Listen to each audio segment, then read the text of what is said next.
చెప్పేసుకుందాం, late అయిపోయింది ఇప్పటికి.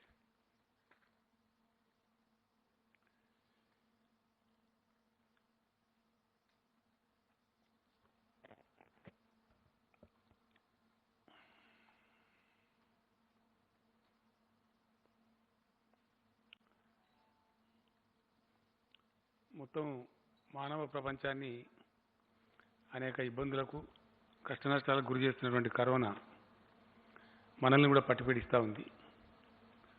ఈ రోజుకి లేటెస్ట్ దీని ప్రకారంగా మన రాష్ట్రంలో 1096 మందికి, ఇది లేటెస్ట్ అప్డేటెడ్ ఫిగర్ ఇప్పుడు ఈవినింగ్ వరకు కూడా 1096 మెంబర్స్కి ఈ కరోనా పాజిటివ్గా కనుగొనబడ్డది. ఇందులో ట్రీట్మెంట్ పూర్తి చేసుకొని 628 మంది డిశ్చార్జ్ అయ్యి వెళ్ళిపోయినారు. ఈరోజు కూడా దాదాపు 43 మంది పేషెంట్లు కూడా డిశ్చార్జ్ అయినారు. ఒక 11 మందికి పాజిటివ్గా రావడం జరిగింది. వారిని అందరినీ హాస్పిటల్లో అడ్మిట్ చేశారు. మొత్తంగా ఇప్పుడు ట్రీట్మెంట్ మన ఆసుపత్రులలో 439 మంది మన దగ్గర ఇప్పుడు ట్రీట్మెంట్లో ఉన్నారు.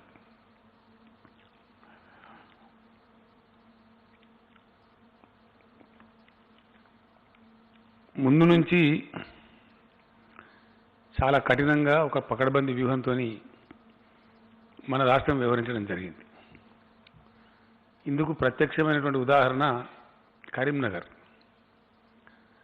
అప్పుడు దేశంలో ఎవరికి కూడా కంటైన్మెంట్ అనే పదం తెలియదు, అసలు ఐడియా కూడా లేదు. ఈవెన్ గవర్నమెంట్ ఆఫ్ ఇండియా కూడా. మనం మొట్టమొదటి case first containment zone in India Karimnagar. ఆ రోజు వరకు ఎవరికి కూడా ఐడియా లేదు. అక్కడ సంభవించిన పరిణామం నేపథ్యంలో ఇండోనేషియన్ దేశస్తులు ఒకటే చోటికి 11 మంది రావడం, ఆ 11 మంది కూడా పాజిటివ్ రావడం, వాళ్ళు అక్కడ చాలా కాలం ఉండటంతో మేల్కొని ఢిల్లీ గవర్నమెంట్ కూడా హెచ్చరించి, కేంద్రాన్ని కూడా హెచ్చరించి మనం చాలా పకడ్బందీ చర్యలు తీసుకున్నాం.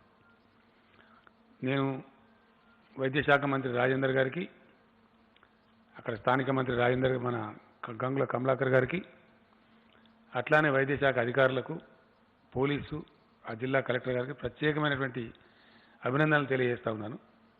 అహోరాత్రులు కష్టపడి విత్ మినిమల్ లాసెస్, ఒక్క లైఫ్ కూడా పోకుండా, వితౌట్ ఏ సింగిల్ డెత్ కరీంనగర్ని మనం కాపాడగలిగాం.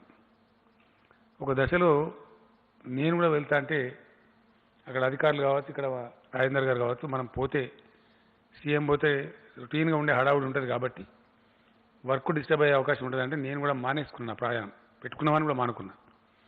దాని రిజల్ట్ ఇప్పుడు కనపడతా ఉంది. We're 100% successful. చాలా బాగా జరిగింది. కంట్రీకే ఒక రోల్ మోడల్ అయినాం మనం కరీంనగర్ నుంచి. దాని నుంచి కేరళ కూడా చాలా ఉదాహరణలు తీసుకున్నారు.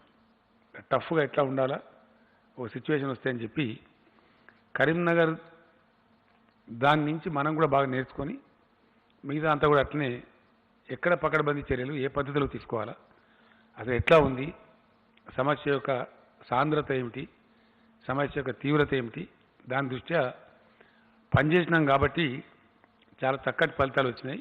చాలా అదుపులో ఉంచగలిగినాం. We are quite successful. ఈరోజు డెత్ రేట్ విషయంలో చూస్తే కూడా కంట్రీ డెత్ రేట్ వచ్చి 3.37 ఉంది. మన దగ్గరనేమో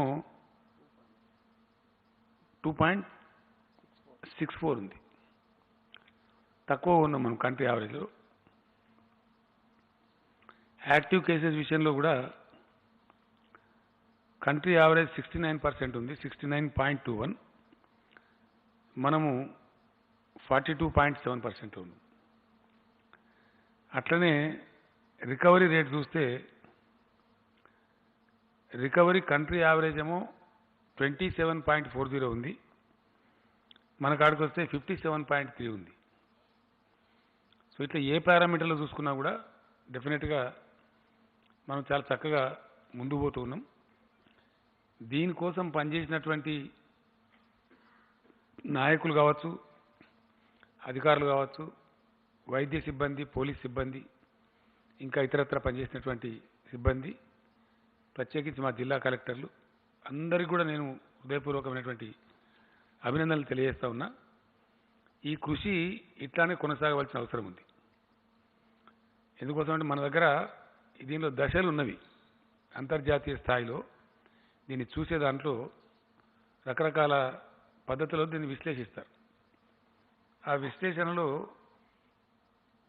ఫ్లాటనింగ్ అంటారు, అంటే ఆ కరువు కిందికి పోవడం, తగ్గిపోవడం. మనం ఇప్పుడు ఫ్లాటనింగ్ స్టేజ్లో ఉన్నాం తెలంగాణ. దీన్ని పూర్తిగా క్రష్ చేయాలి, జీరోకి తీసుకురావాలి. ఆ ప్రయత్నం జరుగుతూ ఉంది, చాలా తీవ్రంగా జరుగుతూ ఉంది. సో అట్లా ఇంకో మంచి వార్త కూడా ఏంటంటే, ఇంతకుముందే మధ్యాహ్నం జీనోమ్ వ్యాలీ, మన రాష్ట్రంలో చాలా ప్రఖ్యాతిగాంచినటువంటి జీనోమ్ వ్యాలీ ఏదైతుందో అక్కడ ఆల్మోస్ట్ మొదటి దశలో స్థాపించబడ్డ 2-3 ఫ్యాక్టరీలలో ఒకటి భారత్ బయోటెక్ అని చెప్పి ఒక కంపెనీ ఉంది. దానికి సంబంధించిన వాళ్ళు సీఎం రిలీఫ్ ఫండ్కి 2 crores ఇవ్వడానికి వచ్చినారు. వాళ్ళు కాసేపు మాట్లాడిన వారితో పాటు మొన్న ఈ మధ్యనే హైదరాబాద్లో అతి సనాతనమైన బయోటెక్ ఫ్యాక్టరీ, మన బయాలజికల్ ఇవాన్స్ బిఈ మహిమా దాట్లా అని చెప్పి దాని ఎండి గారు, వారు కూడా వచ్చినారు. తర్వాత మన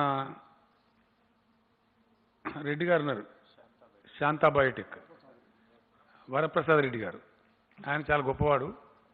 వారు కూడా చెప్పినారు చాలా సీరియస్గా పరిశోధన జరుగుతూ ఉంది. ఆగస్టుకే మాకు వ్యాక్సిన్ వచ్చే ఆస్కారం ఉందని చెప్పినాడు ఆయన. 2 చేస్తూ ఉన్నాం సైమల్టేనియస్గా, ఆగస్టు అండ్ సెప్టెంబర్ 2 వ్యాక్సిన్లు తెస్తూ ఉన్నాం. 100% సక్సీడ్ అవుతామని చెప్పి చాలా విశ్వాసం మరి చెప్పినారు. ఒకవేళ అది కనుక మన ఎక్స్పెక్టెడ్ టైంలో అది మన రాష్ట్రం నుంచే, మన తెలంగాణ నుంచి, జీనోమ్ వ్యాలీ నుంచి ఆవిష్కరణలు కనుక వస్తే, ఇటు బయాలజికల్ ఇవాన్స్ కావచ్చు, భారత్ బయోటెక్ కావచ్చు, లేదు మన శాంతా బయోటెక్ వరప్రసాద్ రెడ్డి గారు చేస్తున్న కృషి కావచ్చు, వస్తే కనుక చాలా గ్రేటు. అది ప్రపంచానికి మనం రిలీఫ్ ఇచ్చిన వాళ్ళం అవుతాం. మనకు, దేశానికి ప్లస్ ప్రపంచానికి కూడా పెద్ద సాయం చేసిన వాళ్ళం అవుతాం. మనం అందరం కూడా భగవంతుని ప్రార్థించుదాం.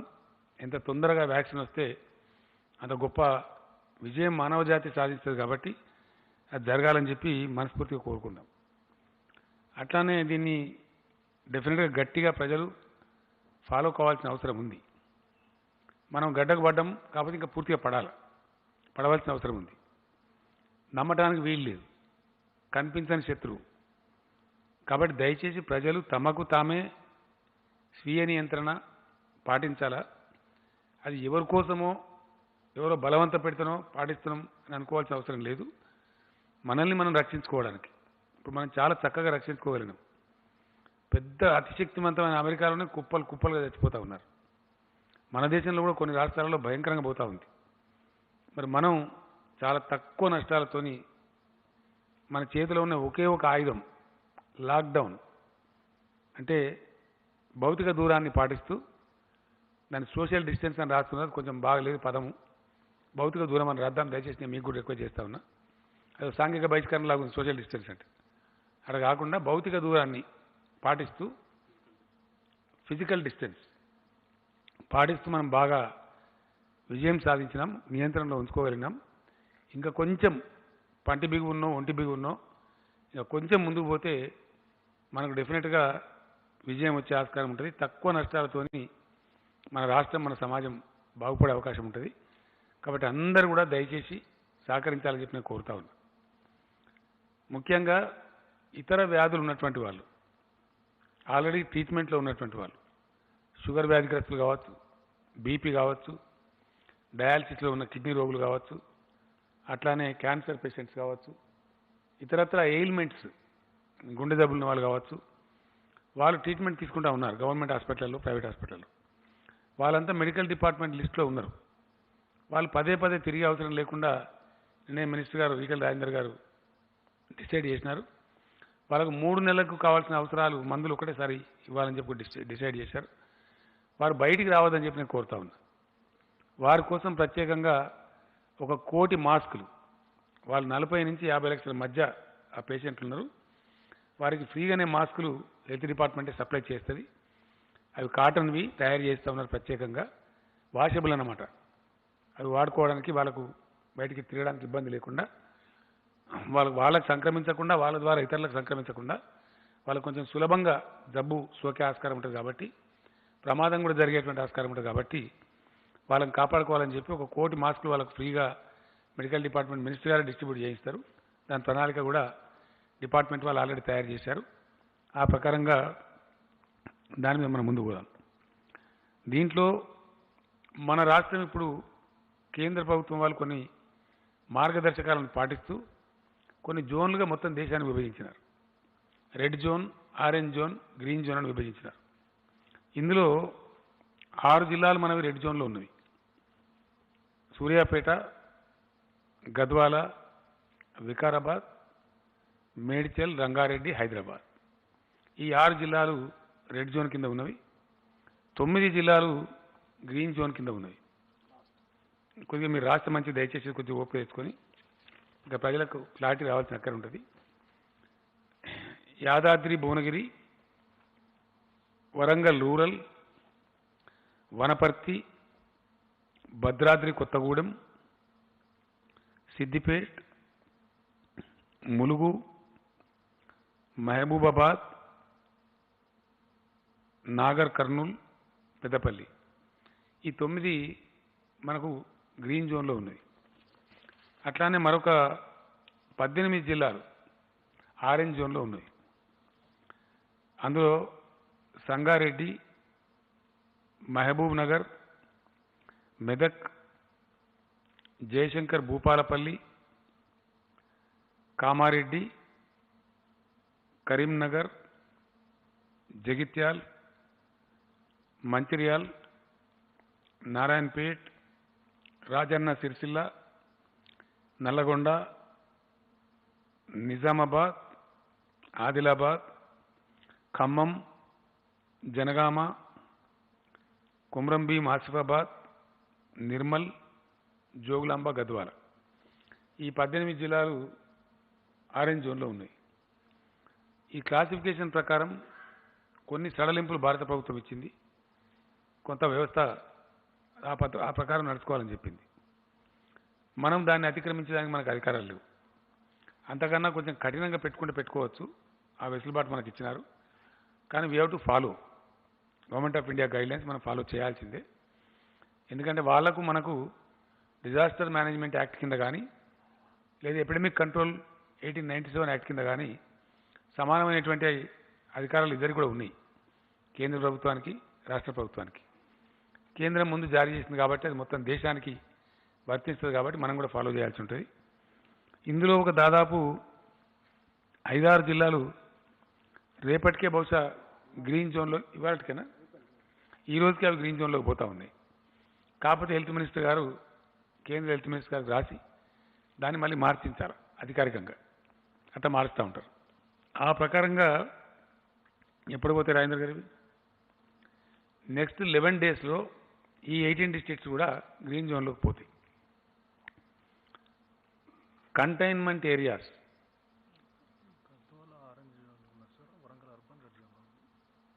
మనం చెప్పి అట్టే చెప్పినాం కదా. మరి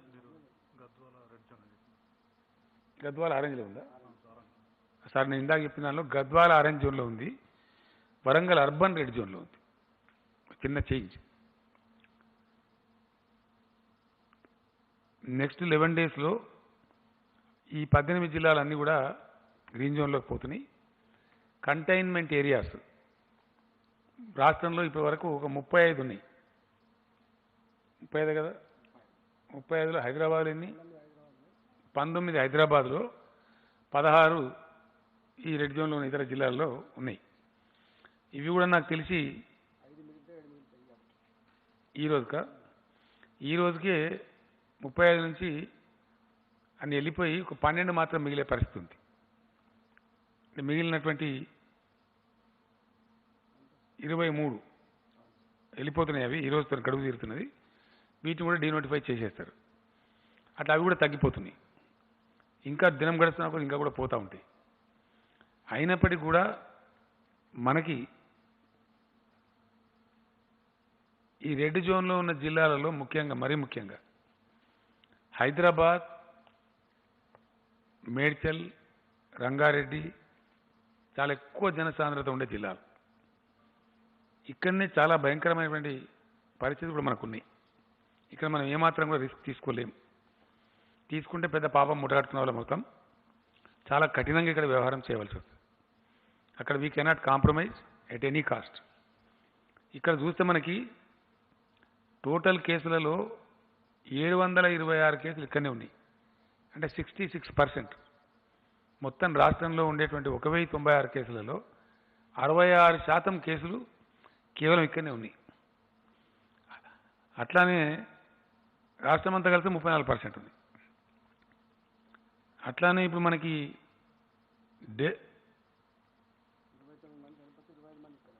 డెత్స్లో కూడా మొత్తం 29 మరణాలు సంభవిస్తే 25 మంది ఇక్కడనే చనిపోయిన వాళ్ళు. అది 86% ఇక్కడనే చనిపోయినారు. తర్వాత ఇప్పుడు లేటెస్ట్గా వచ్చే కేసులు, నిన్న మొన్న వచ్చే కేసులు మనం ఈ రోజుతో సహా అన్నీ కూడా జిహెచ్ఎంసీ వస్తూ ఉన్నాయి. మనకి ఎక్కడ ఇప్పుడు సూర్యాపేట రెడ్ జోన్ ఉంది, అటు నుంచి రావట్లేదు. ఆల్మోస్ట్ అయిపోయింది సూర్యాపేట, వాస్తవానికి 14 days అయిపోయింది. అట్లానే గద్వాల నుంచి కూడా ఆల్మోస్ట్ 0 ఉంది. నిజామాబాద్ అర్బన్ నుంచి కూడా దగ్గరకు వచ్చింది. ఆ జిల్లాలన్నీ పోతున్నాయి. వికారాబాద్ కూడా నాకు తెలిసి 2 days తర్వాత అది కూడా ఫ్రీ అయిపోతుంది. కానీ ఈ 3 జిల్లాలే ఉంటున్నాయి ప్రధానంగా. నేమ్సేక్ ఉన్నప్పటికీ సూర్యాపేట, గద్వాల, వికారాబాద్ వెళ్ళిపోతాయి ఇంకో 2-3 daysలో. ఒకటైతే వెళ్ళిపోయింది, ఇలా సూర్యాపేట ఆల్రెడీ వెళ్ళిపోయింది. అది రెడ్ జోన్ నుంచి ఆరెంజ్ జోన్కి రావాలా. వికారాబాద్ కూడా పోయింది. గద్వాల ఒకటే 1 or 2 daysలో ఉన్నట్టుంది. అంటే ఆ ప్రోటోకాల్ డేట్స్ ఏదైతుందో ఆ టైం అయిపోతూ ఉంది. అప్పుడు మిగిలేటి ఏంటి అంటే మనకి ఈవెన్ ఈరోజు వచ్చే కేసులు, లేటెస్ట్ నిన్న మొన్న వస్తున్న కేసులు అన్నీ కూడా జిహెచ్ఎంసీ పరిధిలో ఈ 3 జిల్లాలనే వస్తున్నాయి. అత్యంత ఎక్కువ జనసాంద్రత, ప్రజలు ఎక్కువగా ఉండేది ఈ జిల్లాలో మనకు ఎక్కువ ఉంటారు. 1 కోటి జనాభా పైచీలకు ఇక్కడ ఉంటుంది. కాబట్టి ఇక్కడ ఉన్న ప్రజలు ఎవరైతే ఉన్నారో దయచేసి పూర్తి స్థాయికి సహకారం చేయాలా. ఇక్కడనే కమ్యూనిటీ స్ప్రెడ్ కూడా అయ్యే అవకాశం ఉంటుంది. ముంబై చూస్తూ ఉన్నాం మనం, ఒక్కొక్క రోజుకు భయంకరంగా పెడతా ఉన్నాయి. We're worried. ఆ దుస్థితి మనకు రావద్దు. మన హైదరాబాద్ చల్లగా ఉండాలి, మంచిగా బతకాలి. మనకు చాలా ఎంక్వైరీలు వస్తూ ఉన్నాయి. పెట్టుబడులన్నీ చైనా నుంచి విడ్రా చేసుకుంటే ఇండియాకు వస్తామని, ఇండియాలో సౌత్ ఇండియాలో మెయిన్ ఫోకస్ హైదరాబాద్ మీద ఉంది. చాలా పెద్ద లాభం మనకు జరిగే అవకాశం ఉంది. ఉజ్వలమైన భవిష్యత్తు ఉండే అవకాశం ఉంది. సో అటువంటి పరిస్థితులలో హైదరాబాద్ని చాలా సేఫ్గా కాపాడుకోవాల్సిన బాధ్యత మన మీద ఉంది. 100% we have to be very strict here. మొత్తం పైన ప్రపంచవ్యాప్తంగా కూడా ఇట్లాంటి వైరస్ వచ్చినప్పుడు గత అనుభవాల దృష్ట్యా, అది స్వైన్ ఫ్లూ కావచ్చు, స్పానిష్ ఫ్లూ కావచ్చు, ఇతరత్ర సంభవించిన వైరస్లు కావచ్చు, యావత్తు వైద్య ప్రపంచం, గొప్ప శాస్త్రవేత్తలు వెలిబుచ్చుతున్నటువంటి అభిప్రాయం ఏంటంటే, ఒక 70 days సైకిల్ మనం పాస్ అయినట్టయితే, ఎక్కువ ఇబ్బందులు, ఎక్కువ ట్రాన్స్మిషన్ లేకుండా పాస్ అయినట్టయితే చాలా వరకు అది కంట్రోల్ అయ్యి మన స్వాధీనంలోకి అది వచ్చే అవకాశం ఉంటుంది. మనకు అప్పర్ హ్యాండ్ వచ్చే, మన వైద్య శాఖకు అప్పర్ హ్యాండ్ వచ్చే అవకాశం ఉంటుంది. అడపా ఏదో అక్కడో కేసు వస్తే స్పొరాడిక్గా కంట్రోల్ చేసుకోవచ్చు, చాలా సులభంగా ఉంటుంది. కాబట్టి దాన్ని పాటించాలని చెప్తున్నారు. ఎట్లాగో మనం ఇంత కష్టపడ్డాం, ఇప్పుడు మొత్తం మనకు రాష్ట్రం అంతా ఫ్రీ అవుతూ ఉంది. ఓన్లీ రాజధాని మట్టుకే ఈ 3 జిల్లాలే మనకు తేడాగా ఉన్నాయి. కాబట్టి చాలా ఖచ్చితంగా దీన్ని మనం కాపాడుకునే ప్రయత్నం జరగాలి. అందుకోసం యావత్ రాష్ట్రంలో 2 విషయాలు నేను స్పష్టంగా మనవి చేస్తూ ఉన్నా. కొంతమంది కోపం రావచ్చు నా మీద, కానీ మెజారిటీ ప్రజలు నిన్న మొన్న కూడా టీవీ ఛానల్ చేస్తే ఖచ్చితంగా లాక్డౌన్ పొడిగించాలని చెప్తున్నారు. నేను చాలామందితో మాట్లాడితే వాళ్ళు అది కూడా చెప్తున్నారు. గౌరవ శాసనసభ్యులను, మంత్రివర్గ సభ్యులను, ఇలా మంత్రిమండలిలో కూడా అదే అభిప్రాయం వచ్చింది. మనం ఏదైనా తక్కువైతే బతకచ్చు, కానీ మనుషులను పొడగొట్టుకోవద్దు, ఇప్పటికి బాగున్నాం, ఇది ఇట్లే కొనసాగాలి, కఠినంగా ఉండాలని చెప్పడం జరిగింది. అందువల్ల not regard to the government of India dead line 29th May వరకు మన రాష్ట్రంలో లాక్డౌన్ పొడిగిస్తూ ఉన్నాం. ఖచ్చితంగా దాన్ని సీరియస్గా అమలు చేస్తాం. కర్ఫ్యూ, నైట్ కర్ఫ్యూ రాష్ట్రం అంతా కూడా ఉంటుంది. ఎట్ ఎనీ కాస్ట్ 7 PM తర్వాత సీరియస్ కర్ఫ్యూ ఉంటుంది. దయచేసి దాన్ని ఖచ్చితంగా మనం ఫాలో కావాలి. ఎట్టి పరిస్థితులలో 6 o'clock వరకే అందరూ కూడా పనులు ముగించుకొని, పర్చేజింగ్స్ కానీ ఇతర కార్యక్రమాలు కానీ ముగించుకొని 6 to 7 లోపల 7:15 ఇళ్లలోకి చేరుకోవాలా, లేదంటే పోలీస్ చర్యలు తీసుకుంటారు. మనకు చాలా ఇబ్బందులు వచ్చే ఆస్కారం ఉంటుంది. ఆ విషయంలో కఠినంగా ఉంటారు. దయచేసి ప్రజలు సహకరించాలని కోరుతా ఉన్నా. ఇంతకాలం మనం బాగా విజయం సాధించాం కాబట్టి ఇప్పుడు మనం డెఫినెట్గా దీన్ని అతిక్రమిస్తే చాలా దెబ్బలు తినేటువంటి ప్రమాదానికి పోతాం. ఎట్టి పరిస్థితుల్లో మనం ఆ లేని కష్టం కొని తెచ్చుకోవద్దు.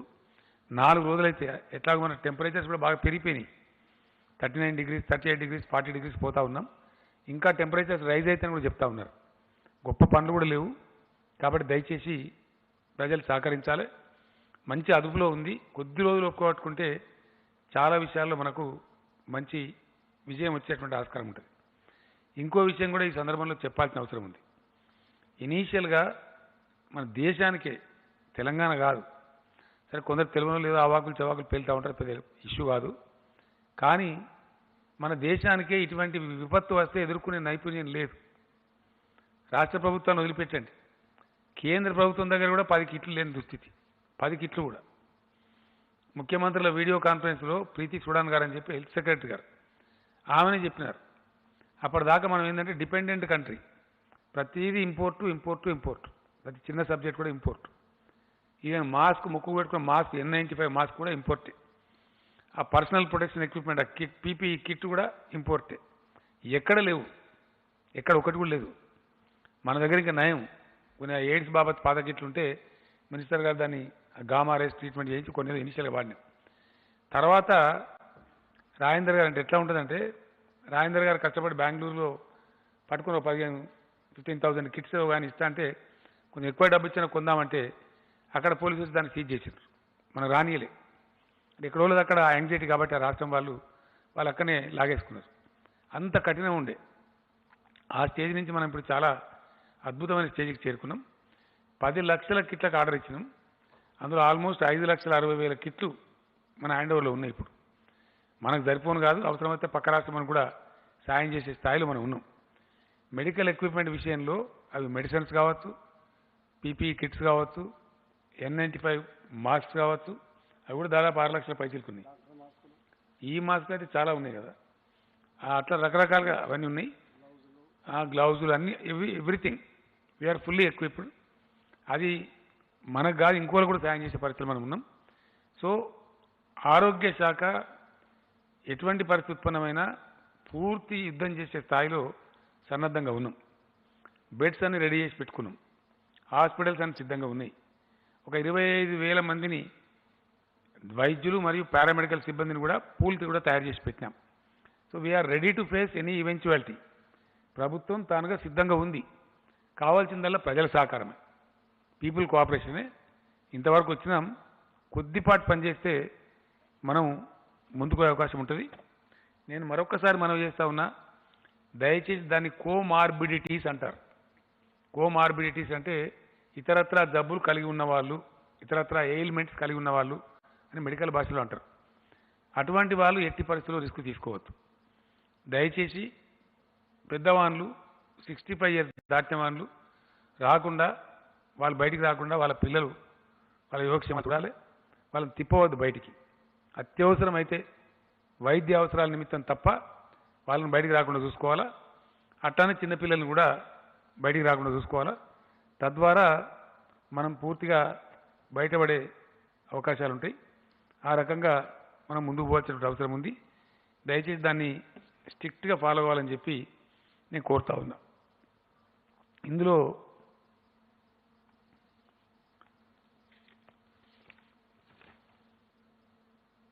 ఎకనామిక్ యాక్టివిటీ కూడా కొంత ప్రారంభించుకోవాలని చెప్పి మనకి కొంత కేంద్రం కొన్ని విషయాలు పెట్టింది.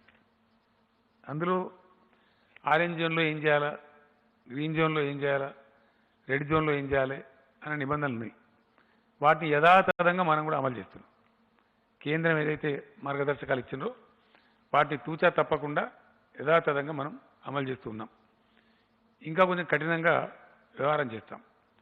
ఫర్ ఎగ్జాంపుల్, కేంద్ర ప్రభుత్వం రెడ్ జోన్లో కూడా షాపులు తెరుచుకోవచ్చని ఇచ్చిండ్రు.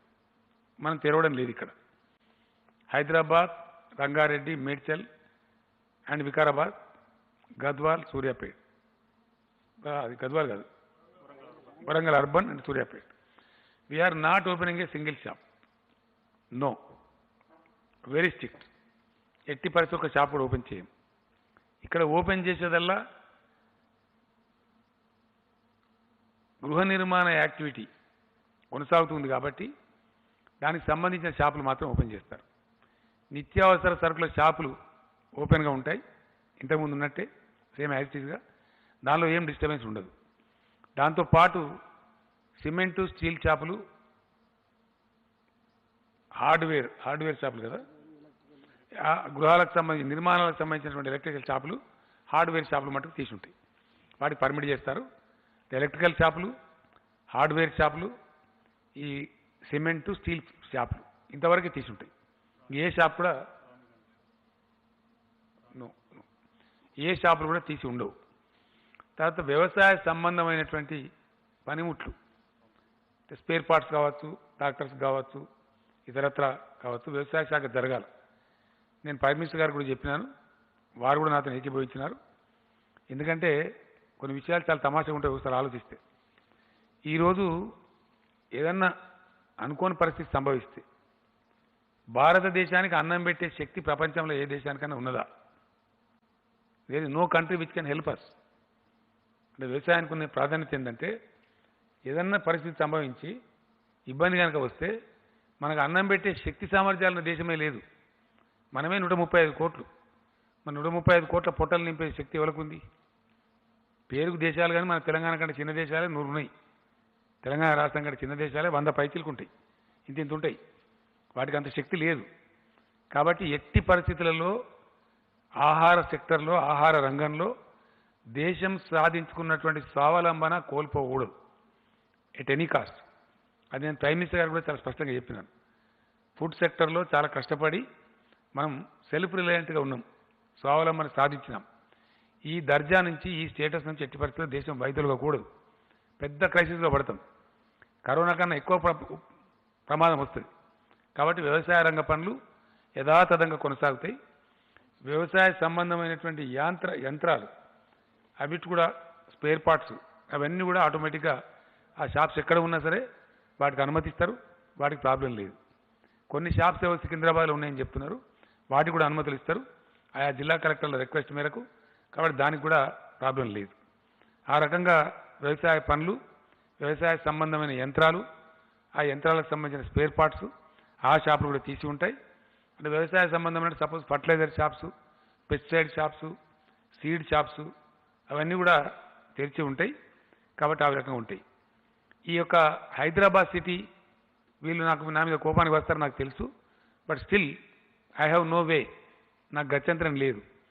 కాకపోతే డాక్టర్లు, మన వైద్య అధికారులు, ఉన్నతాధికారులు వాళ్ళు చాలా పట్టుబట్టినారు. సార్ మీరు ఇంత స్ట్రిక్ట్గా అయితే వ్యవహారం చేసినారు, దయచేసి సిటీని కాపాడుకోవాలంటే ఇక్కడ సడలింపులు ఇవ్వద్దు అని వారు గట్టిగా చెప్పినారు. క్యాబినెట్ కూడా ఈరోజు అందరూ వారు డైరెక్ట్ క్యాబినెట్లో కూడా ఎక్స్ప్లెయిన్ చేసినారు, కారణాలన్నీ ఏంది అనే విషయాలు చెప్పినారు. వైద్యశాఖ వారిని అభినందిస్తూ దాన్ని ఫాలో చేయాలని చెప్పి నిర్ణయించుకున్నాం. అయితే రెడ్ జోన్లో షాపులు ఓపెన్ చేసుకోవచ్చని కేంద్రం చెప్పింది, కానీ మనం ఈ జిల్లాలో ఓపెన్ చేయడం లేదు. ఈ 6 జిల్లాలో 15th వరకు చూస్తాం. 15th వరకు అనుభవాలు వస్తాయి మనకు. ఎందుకంటే నిన్న నుంచే కొంత ఇండియా ఓపెన్ అయింది. నిన్న మనం చూసినాం విచ్చలవిడిగా ఢిల్లీలో లాఠీ చార్జ్ జరగబోయింది, మద్రాసులో పోయింది, బెంగళూరులో విపరీతమైనటువంటి కుప్పలు తెప్పలుగా జనాలు వచ్చారు. ఆ విధంగా చాలా ఇబ్బంది కలిగింది. అది మంచిది కాదు, ఎట్ ఎనీ కాస్ట్ మంచిది కాదు. అట్లా వచ్చి మళ్ళీ ఇన్ని రోజులు చేసిన తపస్సు నీళ్ళలో పోసినట్టు అయిపోతుంది, రాకూడదు. కానీ వచ్చిండ్రు. అయితే మనకి ఏంది ఇప్పుడు 15th మే ఒక స్పెషల్ రివ్యూ మీటింగ్ ఉంటుంది నా స్థాయిలోనే, సీఎం లెవెల్లో. అందులో రివ్యూ చేస్తాం. ఓపెన్ చేసిన తర్వాత దేశంలో నగరాల పరిస్థితి ఏంది, బిహేవియర్ ఎట్లా ఉంది, వైరస్ బిహేవియర్ ఎట్లా ఉంది, డిపార్ట్మెంట్స్ ఏం చేస్తూ ఉన్నాయి, ప్రభుత్వాలు ఏం చేస్తూ ఉన్నాయి, మనకు ఒక గుణపాఠం వస్తుంది, మనం నేర్చుకోవడానికి అవకాశం ఉంటుంది. మన రాష్ట్రంలో కూడా గ్రీన్ జోన్లో, ఆరెంజ్ జోన్లో సడలింపులు ఇస్తూ ఉన్నాం కాబట్టి అక్కడ కూడా ఎట్లా ఉంటుందో మనకు తెలుస్తుంది. గ్రీన్ జోన్లో, ఆరెంజ్ జోన్లో మనకు కూడా కొన్ని పట్టణాలు ఉన్నాయి, అర్బన్ పట్టణాలు ఉన్నవి. గ్రీన్ జోన్కి ఆరెంజ్ జోన్కి పెద్ద డిఫరెన్స్ లేదు, ఒకటే ఒక తేడా ఉంది. ఆటో రిక్షాలు అక్కడ నడుస్తాయి గ్రీన్ జోన్లో, ఇక్కడ నడవయి, అది ఒకటే తేడా ఉంది. మిగతా అంతా సేమ్ ఉంది ఆల్మోస్ట్.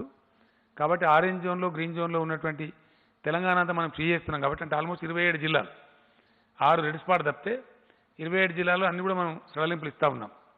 అన్ని షాపులు నడుస్తాయి అక్కడ. అంటే అన్ని షాపులు మొత్తం నడివాయి. నేను మీకు ఎక్స్ప్లెయిన్ చేస్తాను. మండల స్థాయి నుంచి రూరల్ ఏరియాలో 100% షాప్స్ తెరుస్తారు. గ్రీన్ అండ్ ఆరెంజ్ జోన్స్ మండల కేంద్రం అండ్ కింది గ్రామాలు అన్ని రకాల షాపులు 100% తెరుచుకోవచ్చును. వాళ్ళకి అభ్యంతరం లేదు. వారిని ఎవరు అభ్యంతరం పెట్టరు. From mandal head quarter down to the village. అదే మున్సిపాలిటీలు అయినప్పుడు అట్లా తెరవనివ్వరు. ఎందుకంటే మన దగ్గర సపోజ్ నల్గొండ జిల్లా ప్రకాశం బజార్ ఉంటుంది. అన్ని షాప్స్ ఉంటాయి. ఈ పక్క ఆ పక్క షాప్ పక్క షాప్ ఉంటుంది. అప్పుడు ఈ భౌతిక దూరం పాటించడం కష్టమవుతుంది. షాపులో పనిచేసే వాళ్ళు కూడా కుప్పలు తెప్పలు వస్తారు. ఎక్కువ మంది వచ్చి మన టౌన్స్ అన్నీ అట్లే ఉంటాయి మన తెలంగాణలో. కాబట్టి టౌన్స్ మున్సిపల్ టౌన్స్ ఏవైతున్నాయో వాటిలలో ఓన్లీ 50% షాప్సే తెరుస్తారు. అది మున్సిపల్ కమిషనర్లకు ఆదేశాలు ఇస్తున్నాం. అర్బన్ సెక్రటరీ గారు ఇస్తూ ఉన్నారు. లాటరీ తీస్తారు. ఈరోజు 50%, రేపు 50%, మళ్ళీ ఎల్లుండి ఈ 50%. సైకిల్లో అన్ని షాపులకు ఆపర్చునిటీ వస్తుంది. అందరూ కూడా వ్యాపారం చేసుకోవాలి. కాబట్టి ప్రతిరోజు మటుకు 50% షాప్స్ ఆల్టర్నేటివ్ షాప్సే తెరుస్తారు. సో దట్ రష్ రాదు, కొంతమంది సేఫ్గా ఉండే ఆస్కారం ఉంటుంది. అనుభవాన్ని బట్టి చూసుకుంటాం. అక్కడ డిస్టెన్స్ పాటించాలి. నేను కొద్దిగా మొండి, అందరికి తెలుసు. డిస్టెన్స్ కింది చేస్తే తెల్లారే బ్యాన్ చేస్తాం. కాబట్టి ప్రజలు కానీ షాపుల వాళ్ళు కానీ ఈ సదవకాశాన్ని పొడగొట్టుకోవద్దు. చెప్పింది కదా అని చెప్పి మళ్ళీ కుప్పలు వస్తే చూసుకుంటే కూర్చోము. మీడియా రిపోర్ట్ చేస్తుంది, ఎలక్ట్రానిక్ మీడియా గ్యారంటీ రిపోర్ట్ చేస్తుంది. మాకు అన్నీ తెలుస్తూనే ఉంటాయి. కాబట్టి ఊరుకునే పరిస్థితి ఉండదు. మీదిగా మీడియా వాళ్ళని నేను ప్రార్థిస్తున్నా, ఎక్కడన్నా మరీ అన్రూలీ ఉంటే దయచేసి వెంటనే రిపోర్ట్ చేయండి. తగిన చర్యలు కూడా తీసుకుందాం. మీ సహకారం కావాలని మీడియా సహకారం కూడా నేను కోరుతా ఉన్నా. షాపులు ఉదయం 10 గంటల నుంచి 6 గంటల వరకు తెరిచి ఉంచుతారు. మార్నింగ్ 10 to 6, 7 నుంచి కర్ఫ్యూ. కాబట్టి నేను మళ్ళీ ఒకసారి చెప్తున్నా, no confusion. Night time curfew entire స్టేట్లో ఉంటుంది, మొత్తం రాష్ట్రంలో ఉంటుంది. ఈ జిల్లా లేదు, ఆ జిల్లా లేదు, గ్రీన్ లేదు, రెడ్ లేదు. అన్ని జిల్లాలలో 33 జిల్లాలలో 7 గంటల నుంచి ఉదయం 6 గంటల వరకు కర్ఫ్యూ ఉంటుంది. తప్పకుండా ఉదయం 6 నుంచి వాళ్ళ కార్యకలాపాలు ప్రారంభించుకోవచ్చు. ఆ రకంగా షాప్ మట్టుకు వ్యాపార కార్యకలాపాలు 10 o'clock నుంచి తెరుచుకోవచ్చు. మళ్ళా ఒకసారి నేను చెప్తున్నా, గ్రామీణ ప్రాంతంలో 100% షాపులు తెరుచుకోవచ్చు. దట్ ఈజ్ మండలం టు విలేజ్, మండల కేంద్రం టు విలేజ్. మున్సిపల్ టౌన్స్లో మట్టుకు 50% షాప్స్కి అనుమతిస్తారు. అది వీరికి వారికి అని పక్షపాతం ఉండదు. మున్సిపల్ కమిషనర్లు వెంటనే రేపే లాటరీస్ తీసి వాళ్ళకి చెప్పేస్తారు. ఆ ప్రక్రియ అయిపోగానే వాళ్ళ షాపులు తెచ్చుకోవచ్చు, వాళ్ళు నడుచుకోవచ్చు. ఈరోజు కొందరికి వస్తుంది, రేపు కొందరికి వస్తుంది, మళ్ళీ ఎల్లుండి వాళ్ళకి వస్తుంది. సైకిలే కాబట్టి పెద్ద ఇబ్బంది లేదు. కాబట్టి అన్ని షాపులకు అవకాశం వస్తుంది. కన్స్ట్రక్షన్ పనులు చేసుకోవచ్చు, వాటికి ఇబ్బంది లేదని చెప్పినాం. వాటికి సంబంధించిన షాప్స్ కూడా ఉంటాయి. ఆ రకంగా ఉంటాయి. ఈ పద్ధతులలో మనం ముందుకు పోవాలి. ఇది మన వైద్యులు, విజ్ఞులు అందరూ కూడా చెప్పింది కాబట్టి ఆ ప్రకారం పోతే ఎక్కువ శాతం మనం కాపాడుకునేటువంటి అవకాశం ఉంటుంది. కాబట్టి దయచేసి ఆ ప్రకారంగా ముందుకు పోవాలి. తర్వాత ఏవైతే మిగతా మార్గదర్శకాలని మీరు చూసిన నిన్న మొన్న పేపర్లలో ప్రజలు కూడా చూసినారు. సేమ్ కేంద్రం ఏదైతే ఇచ్చిందో అదే ప్రకారంగా మనం ముందుకు పోతాం. ప్రైవేట్ ఆఫీసులు 1/3% తోని ఆర్డర్ చేసుకోవచ్చు. గవర్నమెంట్ కార్యాలయాన్ని పనిచేస్తాయి. ఇందులో స్టాంప్స్ అండ్ రిజిస్ట్రేషన్ శాఖ 100% పనిచేస్తుంది. దానికి ఏం మినహాయింపు లేదు. అది ఇక్కడున్నా అక్కడున్నా ఎక్కడున్నా కూడా మన కొంత రాష్ట్రానికి ఆదాయం తెచ్చేది కాబట్టి 100% అవి పనిచేస్తాయి. రేపటి నుంచి భూముల అమ్మకాలు, కొనుగోళ్లు యథాతథంగా చేసుకోవచ్చును. అక్కడ కూడా కరోనా నిబంధనలు పాటించాలి. భౌతిక దూరం పాటించే విధంగా సబ్ రిజిస్ట్రార్ కార్యాలయాలు, సంబంధిత అధికారులు చర్యలు తీసుకోవాలి. ఆ ప్రకారంగా రిజిస్ట్రేషన్ మట్టుకు రేపటి నుంచి కంప్లీట్గా వస్తుంది. ఇసుక మైనింగ్ కూడా రేపటి నుంచి ప్రారంభిస్తారు. రేపటి నుంచే, ఎందుకంటే కన్స్ట్రక్షన్ జరగాలంటే ఇసుక అవసరం ఉంటుంది కాబట్టి అవి జరగాల్సిన అవసరం ఉంటుంది. అట్లానే ఆర్టీఏ ఆఫీసులు, రవాణా రంగానికి సంబంధించిన ఆఫీసులు అంతా కూడా పనిచేసుకోవచ్చు. దానికి రెడ్ జోన్ కూడా లేదు, అక్కడ పనిచేసుకోవచ్చు వాళ్ళు. మొత్తం వాహనాల యొక్క రిజిస్ట్రేషన్లు అవన్నీ యథాతథంగా అమలు చేయబడతాయి. దానిలో ఎటువంటి ఆంక్షలు లేవు. ఆ రకంగా పనిచేసుకోవచ్చు. ఇవి కూడా జరుగుతూ ఉంటాయి. అయితే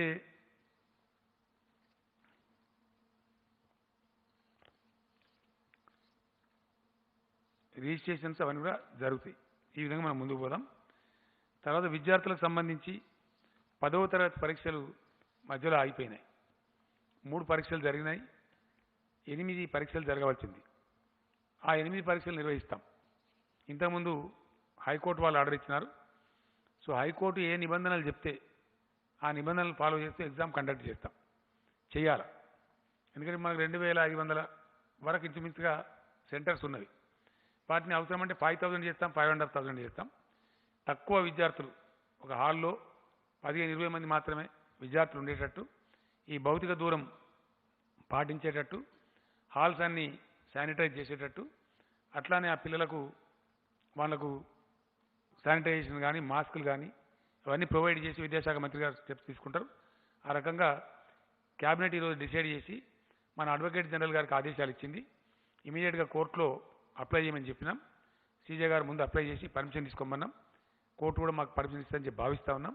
వెంటనే తీసుకొని, ఇక్కడ పిల్లలు టెన్షన్లో ఉన్నారు పాపం, వాళ్ళు పిల్లల తల్లిదండ్రులు కూడా అన్ని జాగ్రత్తలు, వాళ్ళకు ఆర్టీసీ బస్సులు ఏర్పాటు చేస్తాం, తీసుకుపోతాం, తీసుకొస్తాం. వాళ్ళ ధనవంతుల పిల్లలు ఉంటే స్పెషల్ పాసులు వాళ్ళ కార్లకు కూడా ఇస్తాం. ఇవన్నీ ఏమేమి జాగ్రత్తలు తీసుకొని ఎటువంటి ఇబ్బందులు లేకుండా ఎస్ఎస్సి పరీక్షలు కూడా కోవిడ్ నిబంధనలు పాటిస్తూ ఖచ్చితంగా మే నెలలోనే కంప్లీట్ చేస్తాం. ఎందుకంటే దాని నుంచి చాలా సిలబస్లు అన్నీ అడ్వాన్స్ అయి ఉంటాయి, ఆధారపడి ఉంటాయి. ఇంటర్మీడియట్ కానీ అడ్మిషన్స్ కానీ వివిధ వ్యవహారం అంతా ఉంటుంది. ఇంటర్మీడియట్ పరీక్షలు అయిపోయినాయి. ఈరోజు ఆదేశాలు ఇచ్చినాం ఎడ్యుకేషన్ సెక్రటరీ గారికి. దాని ఇన్విజిలేషన్, పేపర్లు దిద్దే దాన్ని ఏమంటారు, వాల్యుయేషన్, ఆ పేపర్లు దిద్దే కార్యక్రమం కూడా కాలేజీలోకి వెళ్ళి చాలు కదా, బయటకు వచ్చి మర్చిపోయాను. సో ఆ వాల్యుయేషన్, స్పాట్ వాల్యుయేషన్ కదా, పేపర్లు దిద్దే కార్యక్రమం, అది ఈజీగా ఆ కార్యక్రమం ముమ్మరంగా రేపటి నుంచే చేపడతారు. కాబట్టి దాన్ని కూడా ముగిస్తాం. సో ఆ విద్యార్థులకు కూడా ఇబ్బంది లేకుండా ఎడ్యుకేషన్ మాడ్యూల్ ఈరోజు హెచ్ఆర్డీ మినిస్టర్ గారు కూడా ఏదో చెప్పినారు, కేంద్రం కొన్ని నిబంధనలు పెట్టినారు. ఎడ్యుకేషన్ మినిస్టర్ గారు, సెక్రటరీ గారు, వారికి ఒక సబ్ కమిటీ కూడా ఉంది, క్యాబినెట్ సబ్ కమిటీ. ఆ సబ్ కమిటీ కూర్చొని దాన్ని ఫైనల్ చేస్తారు. ఎందుకంటే సిలబస్ ఎట్లా కంప్లీట్ కావాలా, ఎంతవరకు హాజరు కావాలా, రేపు ఎట్లా జరగాలి, అసలు ఏ పద్ధతులు అవలంబించాలా అనేదంతా కూడా ఒక మాడ్యూల్ తయారు చేయాలి. ఇక్కడ నేను చెప్పదలుచుకున్నది ఏంటంటే, ఇది రేపో ఎల్లుండో సమస్య సమస్య కాదు. ఫైనల్గా కరోనా మనం కలిసి బతకాల్సిందే. విద్య కావాలి, కొంచెం తెలివి కావాలి. ఉపాయం ఉన్నోడు అపాయం నుంచి తప్పించుకుంటాడు. కాబట్టి మనం ఉపాయంతో బతకాలి. అది ఆ తెలివి ఇప్పుడు మనం సంతరించుకోవాలి. ఇదేదో రేపో ఎల్లుండో వారం రోజులకో దాటిపోయే గండం కాదు. ఇది మనం వేటాడుతూనే ఉంటుంది. కాబట్టి ఇప్పటిదాకా మనం రక్షించుకున్నాం కొంచెం ఉపాయంతో. ఇప్పుడు కూడా మనం ఉపాయంతో రక్షించుకోవాలి. మనల్ని మనమే రక్షించుకోవాలి, ఎవరో వచ్చి మనల్ని కాపాడరు. కాబట్టి ఈ 10వ తరగతి పరీక్షలు నిర్వహించడంతో పాటు ఇంటర్మీడియట్ స్పాట్ వాల్యుయేషన్ కూడా పూర్తి చేస్తాం. నెక్స్ట్ సిలబస్ ఇయర్ ఏమైనా 15 రోజులు ఆలస్యం అవుతుందా, జూన్కే ఉంటుందా, జూలైకి పోతుందా, ఏది ఉత్తమం, ఎట్లా చేయవచ్చు, రాష్ట్రం యొక్క దేశం యొక్క కరోనా యొక్క పరిస్థితులను పరిగణలోకి తీసుకొని షార్ట్ పీరియడ్లో దాన్ని డిక్లేర్ చేస్తాం. ఆ లోపల inter valuation and SSC exams మటుకు డెఫినెట్లీ పూర్తి చేస్తాం. చాలామంది న్యాయవాద మిత్రులు తెలంగాణ అడ్వకేట్ చేసి చాలా డిమాండ్ చేస్తూ ఉన్నారు చాలా రోజుల నుంచి. మేము చాలామంది పేద అడ్వకేట్స్ ఉన్నారు, కొత్తగా ప్రాక్టీస్కి వచ్చిన వాళ్ళు ఉన్నారు, దాదాపు 10,000 మంది ఉంటారు. అట్లా మమ్మల్ని కూడా ఆదుకోవాలా, ఈ టైంలో కోర్టులు మొత్తం లాక్డౌన్ కారణంగా స్తంభించిపోయింది, ఇబ్బంది ఉందని చెప్పినారు. ఈరోజు క్యాబినెట్ ముందుకు ప్రతిపాదన వస్తే దాన్ని తీసుకొని క్యాబినెట్ సమగ్రంగా చర్చ చేసినాం. ఈ న్యాయవాదుల్ని, యువ న్యాయవాదుల్ని, పేద న్యాయవాదుల్ని కొంచెం ఆదుకోవాలని చెప్పి ప్రభుత్వం నిర్ణయించింది. ఎందుకంటే ఇటువంటి కష్ట సమయంలో ఎవరికైనా ప్రభుత్వమే అండదండ ఉండగలుగుతుంది. కాబట్టి దానిలో ఒక 25 కోట్ల రూపాయలను వాళ్ళకు మంజూరు చేసినాం. ఒక ట్రస్ట్ లాగా ఏర్పాటు చేసి దానికి మన అడ్వకేట్ జనరల్ గారు ప్రసాద్ గారు చైర్మన్గా, ఫైనాన్స్ సెక్రటరీ గారు ఒక సభ్యుడిగా, మన న్యాయశాఖ సెక్రటరీ సంతోష్ రెడ్డి గారు ఒక సభ్యుడిగా, ఒక ట్రస్టీగా ఏర్పాటు చేసినాం. ఈ డబ్బులు మన రాష్ట్ర హైకోర్టు చీఫ్ జస్టిస్ గారి ఆధ్వర్యంలో ఎక్కడేం తప్పులు పోకుండా ధర్మంగా ఎవరికైతే సాయం అందవలసి ఉందో ఆ రకంగా దాన్ని వాళ్ళకు వితరణ చేయమని చెప్పినాం. తక్షణంగా 15 crores రిలీజ్ చేస్తూ ఉన్నాం. ఈరోజు రిలీజ్ చేశాం. ఫైనాన్స్ సెక్రటరీకి ఆదేశం ఇచ్చాం. వాళ్ళకి అంత అవసరం ఉంటే ఆ మిగతా డబ్బు కూడా దశల వారీగా రిలీజ్ చేస్తాం. ఆ రకంగా ఫైనాన్స్ మినిస్టర్ గారు, సెక్రటరీ గారు ఆ స్టెప్స్ తీసుకుంటూ ఉన్నారు. ఆ విధంగా వాళ్ళని కాపాడతాం. అదేవిధంగా వలస కూలీల గొడవ. తెలంగాణ రాష్ట్రం చాలా డైనమిక్ స్టేట్, చాలా డైనమిక్ స్టేట్. ఇక్కడ నిజంగా కూడా తెలంగాణ స్ట్రెంత్ చాలా సంతోషం కలుగుతూ ఉంటుంది మనకు. ఇంత గొప్పగా పనులు జరిగే రాష్ట్రం. ఎన్నో రాష్ట్రాల వాళ్ళు ఇక్కడ వచ్చి పొట్టబోసుకునే రాష్ట్రం. ఒకప్పుడు మనమే వలస పోయినాం. సమైక్య పాలకులు మనల్ని అవమానాలు కూడా చేసినారు. మీకు రాష్ట్రమే కాదు, మీకు పరిపాలన చేయరాదన్నారు. కానీ అత్యంత డైనమిక్, మోస్ట్ హ్యాపెనింగ్ స్టేట్ కింద తెలంగాణ ప్రూఫ్ చేసుకున్నది. And that is what is happening. నాకు కూడా అప్పుడప్పుడు ఆశ్చర్యం కలుగుతూ ఉంది. ఎన్ని లక్షల మంది ఎన్ని రంగాలలో పనిచేస్తూ ఉన్నారు తెలంగాణలో. చాలా మనం సంతోషించదగ్గ విషయం. మనకి ఎంత శక్తి తోడవుతా ఉన్నదని. సో నేను మొన్ననే చెప్పినాను వాళ్ళకి, మీరంతా మా బిడ్డలు, మా తెలంగాణ అభివృద్ధిలో భాగస్వాములు, కాబట్టి మీరేం ఫికర్ చేయవద్దు, మిమ్మల్ని అన్ని విధాల కడుపులో పెట్టుకుంటాం, ఆదుకుంటామని చెప్పినాం. ఆదుకుంటూ ఉన్నాం. దాదాపు 7.5 లక్షల మంది కార్మికులకు వాళ్ళకి అన్ని వసతులు కల్పించినాం. మన వాళ్ళకి ఇచ్చినట్టే వాళ్ళకి కుటుంబం ఉంటే 12 కిలోల బియ్యం కానీ పిండి కానీ ఇస్తూ వాళ్ళకు కూడా 1,500 రూపీస్ ఇచ్చినాం. ఒకటే వ్యక్తి ఉంటే 500, వాళ్ళు కూడా ఫ్యామిలీ ఉంటే సేమ్ మనలాగా 1,500 రూపాయలు వాళ్ళకు కూడా ఇచ్చినాం. దాంతో వాళ్ళు సంతృప్తిగా ఉన్నారు. అది కాకుండా చాలా వాలంటీర్ ఆర్గనైజేషన్స్, మన నాయకులు చాలామంది కూడా వాళ్ళని ఆదుకుంటూ ఉన్నారు. అక్కడక్కడ ఇబ్బంది పడ్డ వాళ్ళను ఆ రకంగా ఉన్నారు. వాళ్ళలో కొంతమంది మాకు ఇక్కడ ఉపాధి ఉంటే ఉంటామని చెప్పేవాళ్ళు కూడా ఉన్నారు. ఈ పాయింట్ వాళ్ళకి అర్థం కావాలి కాబట్టి నేను హిందీలో చెప్తే మంచిదని అనుకుంటున్నా. जो हमारे भाई है दूसरे राज्यों से आके तेलंगाना के विकास में काम कर रहे हैं, हम आपको जैसा मैंने पहले बताया था, हमारे बेटे हमारे तेलंगाना राज्य विकास के प्रतिनिधि मानते हैं. आप बेफिक्र से यहाँ काम कर सकते हैं. यहाँ सारा काम खुल जा रहा है. आपको करने के लिए पूरा काम मिल जाएगा. हाउसिंग एक्टिविटी चलेगा, रियल एस्टेट चलेगा, काफ़ी और काम भी चल पड़ेगा, इंडस्ट्री भी चलेगा. तो लिहाजा आप अपना काम ढूंढ सकते हैं. जहाँ आप पहले से काम कर सकते हैं वहाँ आप आराम से अपना काम कर सकते हैं. जो लोग जाने के लिए मन बना लिए हुए हैं, आप लोग जा सकते हैं, कोई पाबंदी हम रोकेंगे नहीं. लेकिन एकदम लाखों लोगों को हम नहीं भेज सकते. आज मेरा यूपी सीएम साहब से बात हुआ, बिहार सीएम साहब से बात हुआ, कई चीफ मिनिस्टर लोगों से और कई अधिकारियों से मेरा बात हुआ उत्तर भारत में. वो लोग भी लेने के लिए तैयार है. लेकिन उन्होंने एक दिक्कत बताया कि जो लोग जाना चाहते हैं उनका सूची हमको वहाँ भेजना पड़ता है, कितने लोग जाएंगे, और उस राज्य में, वो चाहे उत्तर प्रदेश में हो, राजस्थान में हो, मध्य प्रदेश में हो, या किसी और राज्य में हो, बिहार में हो, झारखंड में हो, तो वहाँ पे किस जिले में वो लोग जाएंगे, क्योंकि वहाँ के सरकार इनके जाने का प्रबंध करना चाहिए. वहाँ पे भी पब्लिक ट्रांसपोर्ट नहीं है, इनके लिए स्पेशल प्रबंध करना पड़ेगा. अब ये लोग सडनली जाके उतर गए. और बिहार जैसा राज्य है, वहाँ के लोग बता रहे थे, वहाँ के सीएम साहब और चीफ सेक्रेटरी बता रहे थे, कई लाख लोग वहाँ पहुँच रहे. तो एकदम 1 लाख लोग आ जाए तो उनको संभालना उनको मुश्किल हो जाएगा. तो वो लोग भी एक शेड्यूल बना रहे. अगर बाहर से लोग आ रहे तो किस प्रकार से उनको कौन से रेलवे स्टेशन पे उतारा जाए, किधर लिया जाए, और जैसा सेफली उनका घर पहुँचा दिया जाए, उनके गाँव पहुँचा दिया जाए. इसके लिए टाइम लगेगा. तो इसीलिए दूसरे राज्यों से जो तेलंगाना में काम कर रहे हैं भाई बंधुजन है, कोई आपको घबराहट की जरूरत नहीं है. आप जाना चाहो तो हम भेज देंगे, लेकिन ज़्यादातर रुकने का प्रयास कीजिए. और इकट्ठा सारे लोग इकट्ठा जाएंगे संभव नहीं है. आप लोग ये समझना चाहिए, लाखों में हज़ारों में हम नहीं भेज सकते. अब आज एक 11 ट्रेन हमने भेज रहे हैं.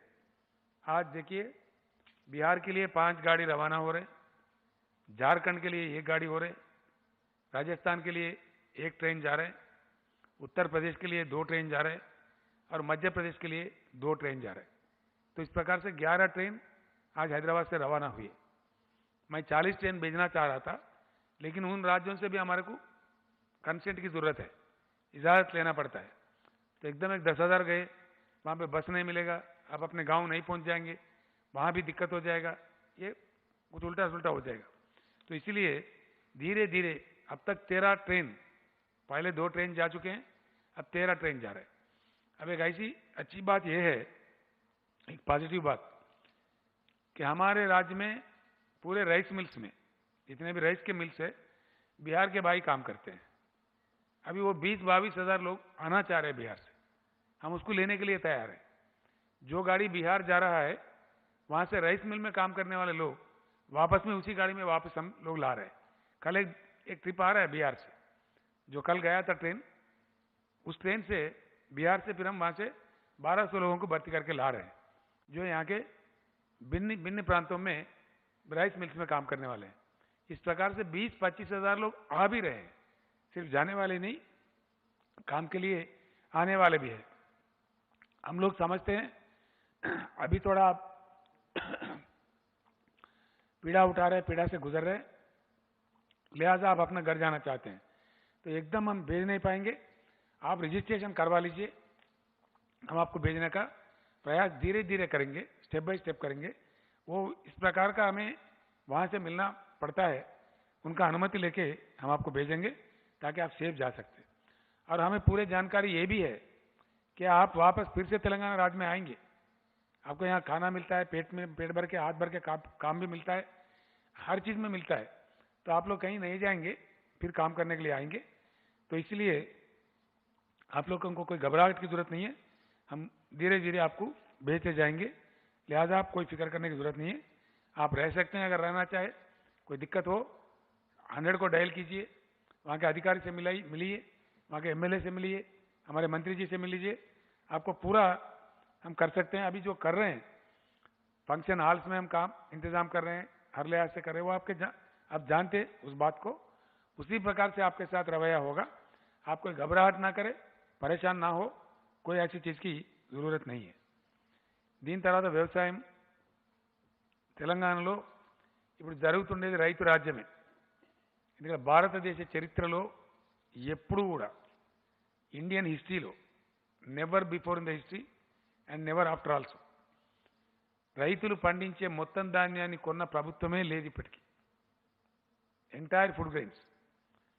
నేను కూడా 40 ఏళ్ళ నుంచి రాజకీయాల్లో ఉన్నా, మొత్తం దేశంలో యావత్తు దేశంలో ఏ రాష్ట్రంలో కూడా ఎప్పుడు కూడా మొత్తం ధాన్యాన్ని కొనలేదు। అది వాళ్ళ ఊర్లకే వెళ్ళి కొన్నటువంటి సందర్భం లేదు।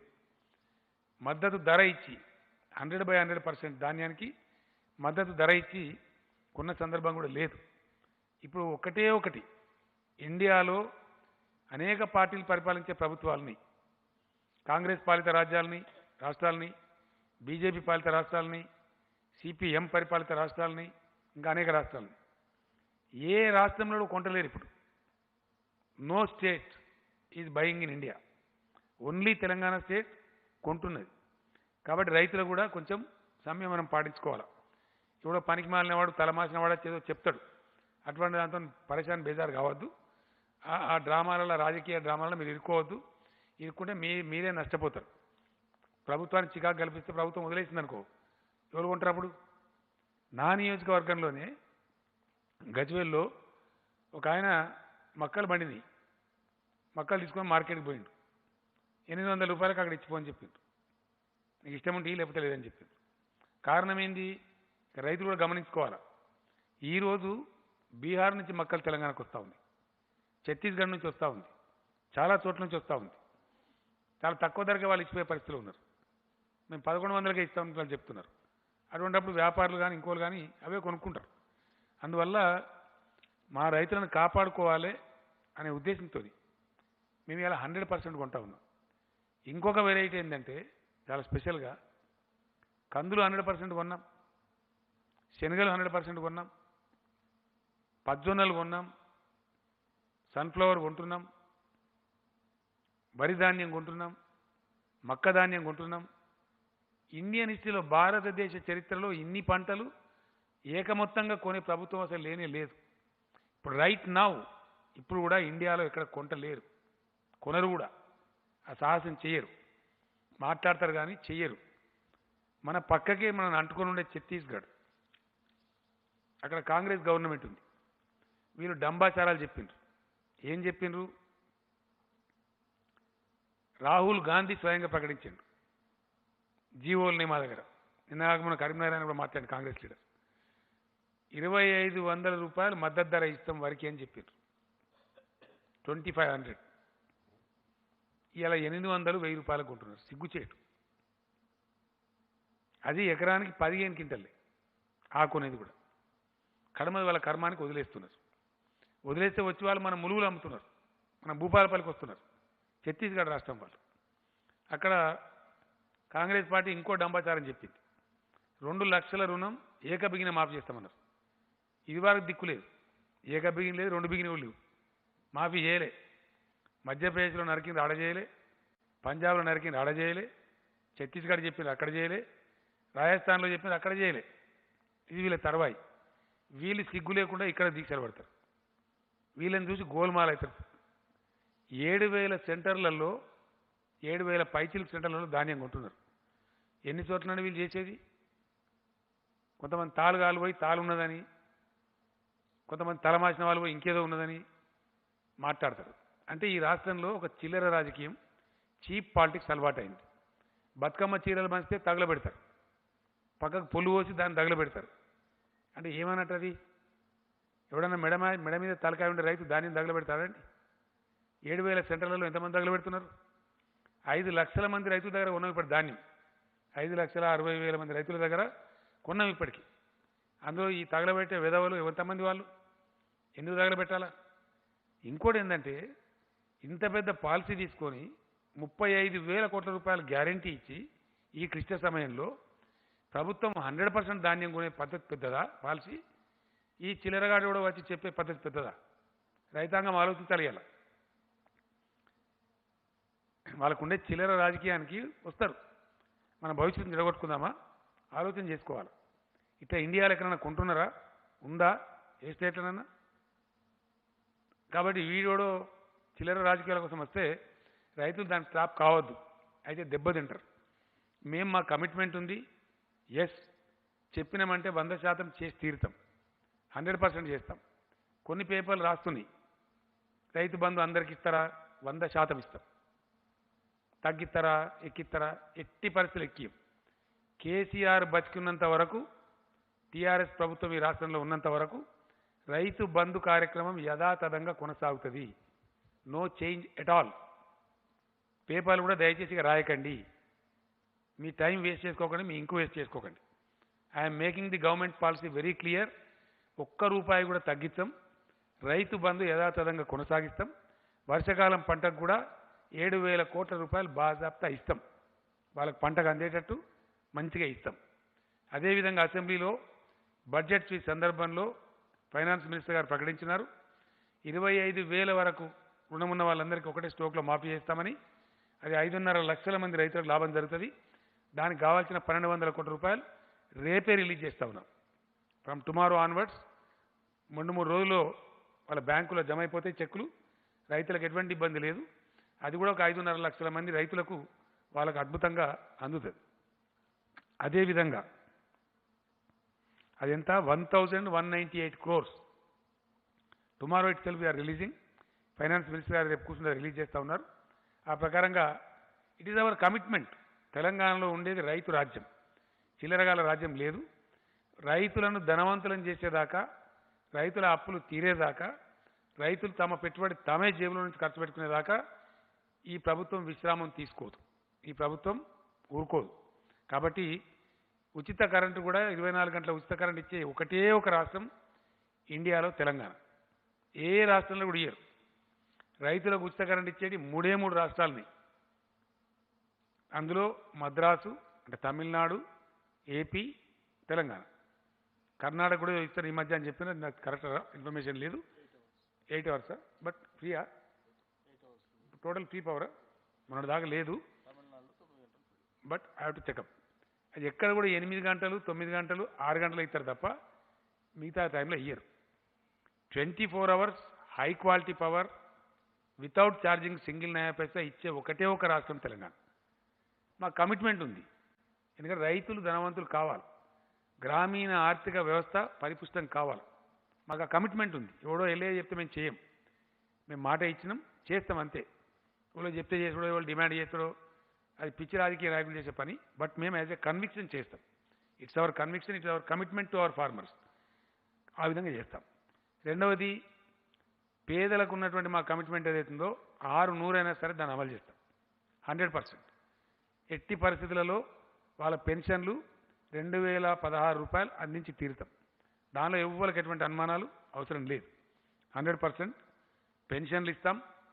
పేదల సంక్షేమంలో రాజీ పడేది లేదు, రైతుల సంక్షేమంలో రాజీ పడేది లేదు. మాకు ఎవడో వెళ్ళే సలహా చెప్పాల్సిన అవసరం లేదు. ఆ రకంగా ముందు పోతాం. మద్దతు ధర మంచి ఎంఎస్పీ కొంటా ఉన్నాం. నెక్స్ట్ సీజన్కి రైతులందరూ కూడా ప్రిపేర్ కావాలా. మన దగ్గర చాలా పెద్ద ఎత్తున వరి పంట వచ్చే ఆస్కారం ఉంది. కాబట్టి మనం చాలా జాగ్రత్తలు తీసుకోవాలి. నేనే స్వయంగా చాలా తిరుగుదామని అనుకున్నాను. ఆ రకంగా నేను పోలేకపోయాను, బికాస్ కరోనా వల్ల పోలేకపోయినా. కానీ కార్యకలాపాలు స్టార్ట్ చేస్తాం వెరీ షార్ట్ పీరియడ్లో. ఎందుకంటే రాష్ట్రం అంతా కూడా రూరల్ ఏరియా మొత్తం గ్రీన్ జోన్లోకి మారిపోతుంది కాబట్టి కొద్ది రోజులలో ఒక జంట నగరాలు మినహాయిస్తే అవుతుంది. కాబట్టి ఆ టైంలో వీలైతే కొన్ని ప్రాంతాలు నేను కూడా పోతాను. వ్యవసాయ శాఖ మంత్రి గారు, ఆయన రైతు బంధు రాష్ట్ర అధ్యక్షుడు రాజేశ్వర రెడ్డి గారు ముమ్మరంగా పర్యటనలు చేస్తారు. రైతు బంధు కమిటీలను కూడా యాక్టివేట్ చేస్తాం. విత్తనాలు అందుబాటులో ఉంచుతాం. సన్న రకాలు ఎక్కువగా పండించాలి. ధాన్యం ఎక్కువ పండించి పరిశాన్ కావద్దు. ఎందుకంటే ఈరోజు ప్రభుత్వం కొంటా ఉంది, కరోనా ఉందని 100% కొంటా ఉన్నాం. ప్రతిసారి కొనడం సాధ్యం కాదు. కాబట్టి మార్కెట్లో డిమాండ్ ఉండే పంటలు పండించాలి. సన్న రకాలకు కూడా దాదాపు 30-35 లక్షల ఎకరాలలో నాటేసుకోవడానికి చాలా అద్భుతంగా ఆ ఇత్తనాలు కూడా సమకూరుస్తూ ఉన్నాం. ఇప్పటికే సమకూర్చడం జరిగింది. కాబట్టి మీకు ఎరువులు రెడీగా ఉన్నాయి, విత్తనాలు రెడీగా ఉన్నాయి, పెట్టుబడి ప్రభుత్వం ఇస్తుంది. ఇప్పుడు కూడా ఆల్రెడీ ఒక 2,500 కోట్లు రైతులకు జమ అయినాయి. మిగతా డబ్బులను కూడా ఇమీడియట్గా ఇచ్చేస్తూ ఉన్నారు. దాన్ని కూడా మాట్లాడుతూ ఉన్నారు ఈ పనికి మాలినటువంటి రాజకీయ నాయకులు. పైసలు తొందరగా పోతలేవు, మీకు జ్ఞాపకం ఉండాలా. నేనే చెప్పిన కదా లాస్ట్ మీటింగ్లో, లాస్ట్ ప్రెస్ కాన్ఫరెన్స్లో నేనే చెప్పిన, రైతులు కూడా మీరు అనవసరం పరిశాన్ కావద్దు. ప్రభుత్వం కొనాలి, కొన్న తర్వాత చిన్న ప్రాసెస్ ఉంటుంది. ఏమైందంటే మిల్లుకు పోతుంది, మిల్లుకు పోయి అక్కడ అకౌంట్ ఫర్ అవుతుంది. అది రాగానే సివిల్ సప్లైస్ కార్పొరేషన్ ఇన్ఫర్మేషన్ వస్తుంది, బంచులుగా రాగానే ఇమీడియట్గా డబ్బులు వేసేస్తుంది. ఆ కన్ఫర్మిటీ మిల్లువాంతం రావాలి కాబట్టి, మళ్ళీ మధ్యలో హేరాపేరు జరగదు కాబట్టి రైతుకు ఆ డబ్బులు వేసేస్తారు. ఆటోమేటిక్గా పోతూ ఉంటాయి. అవి పోతున్నాయి. మే నెలంతా కూడా వస్తూనే ఉంటాయి అని చెప్పిన నేను. రైతులకు లేదు ఎగిరితం కానీ కాంగ్రెస్ పార్టీలకు ఉన్నది. ఎంత సిగ్గుమాలితనంగా మాట్లాడు. రైతులకు డబ్బులు పోతలేవు, ఎక్కడ పోతలేవు చూపిస్తారా, మాట్లాడదామా? నేనే వస్తాయి, ఎవరికి వస్తారో చెప్తాం. 4 రోజులకు 5 రోజులకు వస్తాయని రైతులు చెప్తున్నారు. లేనిపోని ఇంకోటి బాధ కలిగేది ఏంటంటే, ఏ అంశం ఎత్తుకోవాలన్నా కూడా తెలియలేదు వీళ్ళకు. నాదాని దుష్మని నేను చెప్పిన ఇంతకుముందు. ద బిగ్గెస్ట్ ప్రాబ్లం, చాలా మాకు పెద్ద సమస్య అవుతా ఉంది. తెలివి ఉండాలా. ఇంత మంచిగా, ఇంత పాజిటివ్గా 100% ధాన్యం కొనే ప్రభుత్వం ఒకటే ఒక ప్రభుత్వం ఇండియాలో ఉంటే దాన్ని అప్రిషియేట్ చేయాల్సింది పోయి, దాన్ని గొప్పగా చెప్పాల్సింది పోయి, దానిలో మేమేదో ఇత్తులు కచ్చకాయలు. నేను ఇంకో మాట చెప్తున్నాను, మేము ధైర్యంగా చెప్తాం. ఏం చెప్పినా ఎవడన్నా మంచి రైతు, నికాలస్ రైతు తాళ అమ్ముతాడండి? తాళ అమ్ముతారా ఎవడన్నా రైతు? అమ్మచ్చునా? నేను కూడా రైతే, మనకు రైతులకు ధర్మం అది.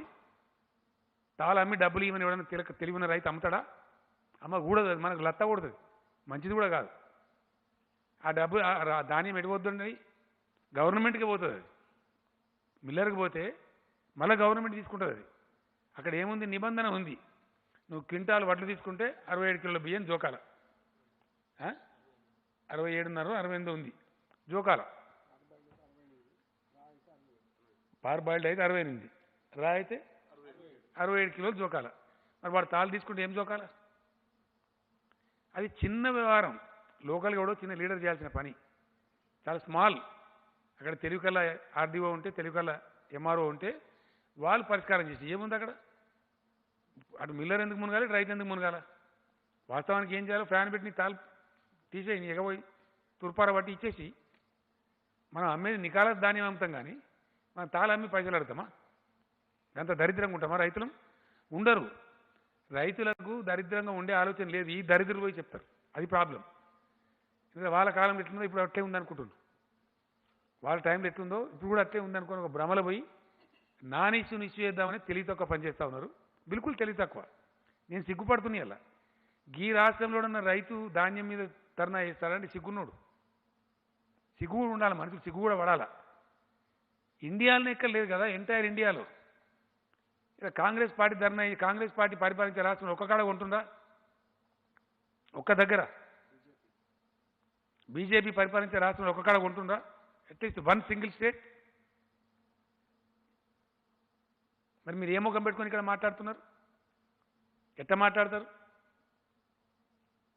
మేము రైతులు మీ కాలంలో కొన్నారా మీరు? పోని ఇలా దేశంలో ఎక్కడైనా కొంటుందా? నంబర్ 1. నంబర్ 2, మీ కాలంలో ఎప్పుడైనా కొన్నారా? కాంగ్రెస్ పార్టీ పరిపాలించలేదా ఈ రాష్ట్రాన్ని?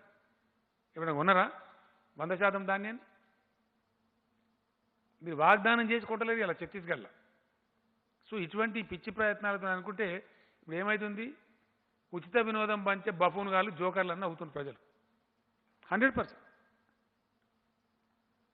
ఏం మాట్లాడతామండి? ఇక ఇంకొకడేమో ప్రభుత్వ నిర్లక్ష్యం వల్ల పిడుగులు పడుతూనే ఉంటాడు. ఏమైనా మాట్లాడుతుంటే మన బుద్ధి జ్ఞానం కూడా ఉండాలా? ఇది ఉంటుందా ఎక్కడండి ప్రపంచంలో? గట్లుంటుందా? ఇంత పాజిటివ్ గవర్నమెంటు, ఇంత ఫార్మర్ ఫ్రెండ్లీ గవర్నమెంటు ఎక్కడ ఉన్నాయండి? ఇండియాలో రైతు బీమా ఉందా? ఎంటైర్ ఇండియాలో ఎక్కడైనా రైతు బీమా ఉందా? మొత్తం దేశంలో? సింపుల్ క్వశ్చన్, దానికి ఆన్సర్ చెప్పండి ముందు. రైతు బంధు, తెలంగాణలో ఇచ్చే రైతు బంధు ఎక్కడైనా ఉందా? 24 గంటలు పవర్ సప్లై ఉచిత కరెంట్ ఉందా? ఇవన్నీ బట్టియేనా? ఇవన్నీ ఉన్న రాష్ట్రంలో మీరు జోకర్ గారు లెక్క మాడితే మిమ్మల్ని బఫూన్ అనకపోతే ఏమంటారు? డెఫినెట్లీ 100% అంటాం. ఎందుకంటే మీ చిల్లర రాజకీయాలు ఇంకేమైనా చేయండి, వ్యవసాయ విధానంలో చేయకండి. మాకు కమిట్మెంట్ ఉంది. ఎస్, మేము గొర్రెలు పంపిణీ చేస్తామని చేసినాం. ఇలా 2.5 కోట్ల గొర్రెలు తెలంగాణలో. మత్స్యకారులను పెంచుతామని చెప్పి పెంచినాం, వాళ్ళ ఆదాయం పెంచినాం పాజిటివ్లీ. ఏ ఊళ్ళో పోయి అడిగినా చెప్తారు. ఇవాళ 20 కిలోల చేపలు పట్టుకొని దుంకుతున్నారు మత్స్యకారులు. హ్యాపీగా ఇంకా పెంచుతాం వాళ్ళని. 100% మా లక్ష్యం. తెలంగాణ ఉద్యమ సమయంలో మేమే అనేక ఊళ్ళలో ఏడ్చినాం, మేమే కన్నీరు గార్చినాం. మహబూబ్నగర్లో నేను ఏడ్చిన నడిగడలు పోయి మేము బాధపడ్డాం. ఆ దుఃఖం మాకు తెలుసు. కాబట్టి తెలంగాణ పల్లెలు ఆర్థికంగా సౌష్ఠవం కావాలి. ఎట్ ఎనీ కాస్ట్ తెలంగాణ గ్రామీణ ఆర్థిక వ్యవస్థ పూర్తి స్థాయి పటిష్టం కావాలి. ఈరోజు పెన్షన్లు తీసుకునే తల్లులు కొంతమంది డొనేషన్లు ఇస్తున్నారు అక్కడక్కడ, మాకు మిగిలినాయి అని చెప్పి చాలా గొప్పగా ముందుకు వస్తున్నారు. ఎందువల్ల? వాళ్ళ దగ్గర ఉన్నాయి. మనమేమో కుంటలలో వాడి చెల్లెల వాడి చచ్చిపోయిన బిడ్డ కొడుకులు గోడలు పెట్టే బాధ లేక అని చెప్తున్నారు. ఇలా వాళ్ళ దగ్గర మిగులుతున్నాయి. వాళ్ళు ఇంకోళ్ళకి సాయం చేసే పరిస్థితులు ఉన్నారు. బిచ్చమెత్తుకునే పరిస్థితులు లేరు. పప్పో పులుసో తింటున్నారు. ఇటువంటి తెలంగాణలో మేము అరాకిరి పనులు చేస్తాం, పనికి మాలిన ధర్నాలు చేస్తాం. అది మీకే తెలివి తక్కువ. మిమ్మల్ని బఫూన్లుగా చూస్తారు ప్రజల. మాకు పోయేదేం లేదు. మేము ఇప్పటికైనా బుద్ధి తెచ్చుకొని మానుకోండి పిచ్చి ప్రయత్నాలు. అసలు ఏ ఇష్యూ ఎత్తుకోవాలన్న తెలివి లేకుండా ప్రయత్నం చేసేటండి. నేను చెప్పిన అసెంబ్లీలో కూడా చెప్పిన, మీకు ఇష్యూ ఎత్తుకోవాల్సిన లేదరా భయ్, ప్రాబ్లం అయిపోయిందని చెప్పి. ఇది ఎత్తుకొని ఇప్పుడు ఉన్న పరపతి పొడగొట్టుకోవడం, ఉన్న గౌరవాన్ని పొడగొట్టుకోవడం. ప్రభుత్వానికి వ్యతిరేకంగా ధర్నా చేయాలంటే, ప్రొటెస్ట్ చేయాలంటే ఏమి ఇష్యూ ఎత్తుకోవాలో తెలివి ఉండాలి. ఇష్యూని సెలెక్ట్ చేసుకోవాలా. ఆ తెలివి కూడా లేకపోతే ఎట్లా? ఇంత ఇంత చండాలంగా, ఇంత దరిద్రంగా. ఇవన్నీ నేను చెప్పే వాస్తవాలు కావా? ఈ వాస్తవాల మధ్య మేము అరాకిరి చేస్తాం, అది మీకే గౌరవం పోతుంది. ఇప్పటికైనా మానుకోమని నేను చెప్తా ఉన్నా. ఈ పిచ్చి పనులు చేసుకొని ఇంకింత అబాస్పాలు కావడం తప్పేం లేదు. ప్రభుత్వం ముందుకు పోతాం. దీని తర్వాత ఒక సమస్య వచ్చి పడేది మనకి ఇప్పుడు, అది కూడా అడ్రస్ చేయాలి. ఏం చేసినా మేము పర్ఫెక్ట్గా ధైర్యంగా చేస్తాం, ధైర్యంగా చెప్తాం. ఈ ఎక్సైజ్ సంబంధించినటువంటి వ్యవస్థ, ఈ పీడ ఏంటంటే చాలా కష్టపడ్డాం మేము. వాస్తవంగా చెప్పాలంటే 3 సంవత్సరాల నుంచి యుద్ధంలాగా చేసినాం. పోలీసులు, ఎక్సైజ్ డిపార్ట్మెంటు, జిల్లాల కలెక్టర్లు అందరం కలిసి కుటుంబాన్ని లేకుండా చేసినాం. కొన్ని సాంఘిక దురాచారాలు రూపుమాపాలని నేను వరంగల్ పోయినా పర్యటన మీద. పోతే అక్కడ అన్ని గుడుంబా బట్టి, కొంతమంది తాగిన వాళ్ళు వచ్చి సభలు ఉన్నారు. పగట్టవగటిలే. నేను లంబాడి తండలు కాదు సార్, వరంగల్ టౌన్లో కూడా ఆడబడతాడు దొరుకుతుంది. ఏం చేయాలంటే సారా పెట్టింది సార్, కనీసం దాగుతారు, చచ్చిపోకుండా ఉంటారు. ఈ యువతులంతా బిడోలు అయిపోతున్నారు అని చాలా బాధపడి నాకు మహిళలు చెప్పారు. నేను ఇక్కడికి వచ్చిన తర్వాత అందరినీ ఆలోచిస్తే, వద్దు సారా వద్దు, చీప్ లిక్కర్ ఏదో అందుబాటులో తెస్తే కొంచెం తక్కువ ధరలో తెస్తే బాగుంటుంది, అది పోతుంది అని చెప్తే అప్పుడు తెచ్చి దాన్ని నిర్మూలన మొదలుపెట్టినాం. మళ్ళీ ఒకసారి కలెక్టర్ల మీటింగ్ పెడితే కలెక్టర్ చెప్పినారు, సార్ కొంతమంది హ్యాబిచువల్ అంటే అలవాటు అయ్యి దాన్ని వృత్తిగా చేసుకొని బతికే వాళ్ళు ఉన్నారు, ప్రత్యామ్నాయ ఉపాధి ఇస్తే మేము బంద్ చేస్తామంటారని చెప్తే 3.5 సంవత్సరాలు వరుసగా సంవత్సరానికి 100, 200, 300 కోట్ల చొప్పున ఇచ్చి 800 నుంచి 1000 కోట్ల రూపాయలు ఖర్చు పెట్టాం. బికాజ్ నేనే స్వయంగా మానిటర్ చేసిన. ఇప్పుడు లేడు ఆయన, డెప్యుటేషన్లో పోయిండు, అకున్ సబర్వాల్ గారు అని చెప్పి పోలీస్ అధికారి, ఆయన పాపం అహోరాత్రాలు కష్టపడి కుటుంబ బట్టలను ధ్వంసం చేసి క్లీన్ చేసినాం తెలంగాణ. ఆ చావులు ఆగిపోయినాయి, సంతోషపడ్డాం. జరుగుతూ ఉండే వ్యవహారం. ఈ కరోనా వచ్చిందని చెప్పి దీన్ని బంద్ చేసినాం. స్ప్రెడ్ ఉంటుంది, కొంచెం ఇబ్బంది అవుతుందని చెప్పి ఫస్ట్ బార్లు అవన్నీ కూడా బంద్ చేసినాం. పబ్బులు, బార్లు, దానికి సంబంధించిన రెస్టారెంట్స్ అవన్నీ బంద్ చేసినాం. తర్వాత షాపులు కూడా బంద్ చేసినాం. దాదాపు 43-44 రోజులు అవుతా ఉంది. అది విజయవంతంగా లాక్డౌన్ ఉంది. ఇప్పుడు ఏమైంది, కేంద్ర ప్రభుత్వం ఇచ్చిన సడలింపు వల్ల మొత్తం మన చుట్టూ 4 రాష్ట్రాలు తెరిచినాయి. 4కి 4. మనకి 2300 కిలోమీటర్ల పెరిమీటర్ ఉంది మన బార్డర్. తెలంగాణ రాష్ట్రం యొక్క చుట్టుకొలత 2300 కిలోమీటర్స్ ఉంది. మనకు లార్జెస్ట్ బార్డర్ ఉండేది ఏపీతో. 890 కిలోమీటర్ల చిల్లర ఏపీ బార్డర్ ఉంటుంది మనకు. 890 అంటే ఆల్మోస్ట్ 900 కిలోమీటర్లు ఆంధ్రప్రదేశ్తో బార్డర్ ఉంటుంది. నెక్స్ట్ లార్జెస్ట్ బార్డర్ వచ్చి మహారాష్ట్ర. అది దాదాపు 700 కిలోమీటర్ల పైచీలకు ఉంటుంది. నెక్స్ట్ లార్జెస్ట్ బార్డర్ వచ్చి 496-97 అంటే ఆల్మోస్ట్ 500 కిలోమీటర్ల బార్డర్ మనకు కర్ణాటకతో ఉంటుంది. అట్లానే 235-236 కిలోమీటర్లు ఛత్తీస్గఢ్ బార్డర్ ఉంటుంది. ఈ 4 రాష్ట్రాల్లో కూడా మద్యం షాపులు తెరిచేసారు నిన్న పొద్దున్న నుంచి. తెరిస్తే ఫోటోలలో ఇలా రాసి మన పత్రికలు కూడా కొన్ని ప్రచురించింది. ఈ బార్డర్ మీద గ్రామాలను తెలంగాణతో పోయి ఆంధ్ర లైన్ కాడ పోయి వాళ్ళు లైన్ కట్టి వాళ్ళ మంది మన మంది కలిసి అక్కడ పబ్లిక్ మీటింగ్ పెట్టినట్టు అయిపోయింది ఆ షాపుల కాడ. ఇది గుడుంబ స్టార్ట్ అయింది, ఇది కొంపలు పుచ్చినట్టుంది, ఆగుతుందంటే ఆగుతలేదు. ఈ 4 రాష్ట్రాలు వీళ్ళు తెరిచే వరకు పక్క నుంచి పోయింది. ఇక మద్యం స్మగ్లింగ్ మొదలవుతుంది. నెక్స్ట్ స్టెప్ ఏంటంటే స్మగ్లింగ్ వస్తుంది. ఈ మద్యం రోడ్డు సెకండ్స్ అని ఉంటాయి, ఇది బిల్లు లేకుండా అమ్మేటి, అవి తయారవుతాయి. ఇప్పుడు ఇక అవి వచ్చేస్తాయి. తర్వాత ఇక్కడ వీళ్ళు మా మీద గొడవ చేస్తారు.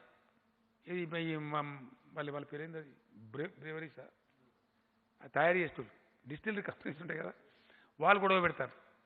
వాళ్ళు ఏమంటారంటే మేము మరి పైసలు కట్ట వాడితే మీరు లైసెన్స్ ఉంటుంది సార్, మాకు పైసలు వాపసు ఇస్తారా, మరి మీరు అన్ని అందరు ద్వేషమని తెలిసి మీరు జరగరా అని వాళ్ళు గొడవ పెడతారు. అన్నిటి దృష్టి ఆలోచించినప్పుడు 100% తెరుచుడు తప్ప గత్యంతరం లేదు. ఇప్పుడు 100% తెరవాల్సింది. క్యాబినెట్ ఇలా నిర్ణయం తీసుకుని తెరవాలని చెప్పి రేపటి నుంచి ఆ షాపులు కూడా ఓపెన్ చేస్తారు. రోజే వచ్చే ప్రమాదం ఉంటుంది. ఒక రోజు ఆలోచన చేస్తే ఈ విషయం మెచ్చుకున్నట్టే. ఈ స్మగ్లింగ్ స్టార్ట్ అవుతుంది. ప్రాబ్లం ఏంటంటే ఈ సెకండ్స్ స్టార్ట్ అయినాయి అనుకో, ఒకసారి ఆ చైన్ క్రియేట్ అయితే మళ్ళీ దాన్ని బల్కొట్టాలంటే చాలా టైం పడుతుంది. రేపటి నుంచే అంతటా కూడా మద్యం షాపులు తెరుస్తారు. ఈ రెడ్ జోన్ జిల్లాలో కూడా తెరుస్తారు. కాకపోతే ఏంది, ఇక్కడ ఒక 15 షాపులు మాత్రం తెరవరు. కంటైన్మెంట్ జోన్స్లో 15 షాప్స్ ఉన్నాయి. మన దగ్గర 2000 అయినాయి సార్, కాదు తక్కువనే, 2300 చిల్లరనే ఉన్నాయి. 2200 చిల్లర చెప్పాను. 2200 ఆడ షాప్స్ ఉన్నాయి. అందులో ఒక 15 షాప్స్ మాత్రం తెరవరు, మిగిలిన షాపులను తెరుస్తారు. కానీ బార్లు, పబ్బులు, క్లబ్బులు నో, ఇటన్నీ కాస్త వాటిని అనుమతించారు. ఈ మద్యం ధరలు కూడా కొద్దిగా పెంచుతూ ఉన్నాం.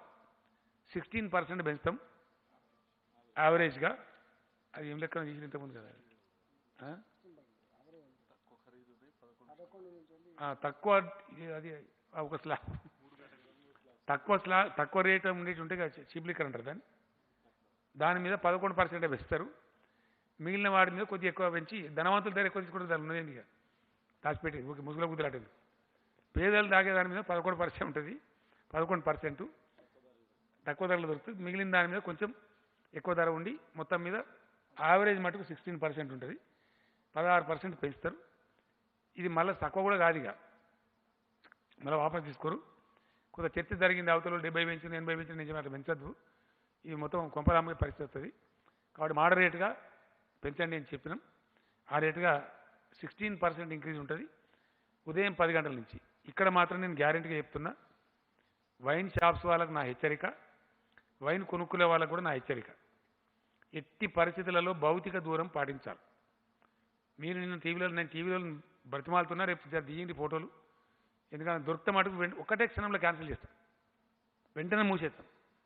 గంట లోపలనే ఆర్డర్ ఇచ్చి బంద్ చేస్తాం. దొరుకుతుంది కదా మీకు, 12 గంటలు కుల్ల ఉంటుంది, కొనుక్కోరాదా? గంట గడబడేందుకు నాకు అర్థం కాదు. తెలంగాణ సమాజంలో కొంచెం డిసిప్లిన్ చూపెట్టాలి మనం. మన వైద్యులు కష్టపడుతుండ్రు, అహోరాత్రులు తిప్పలు పడతారు.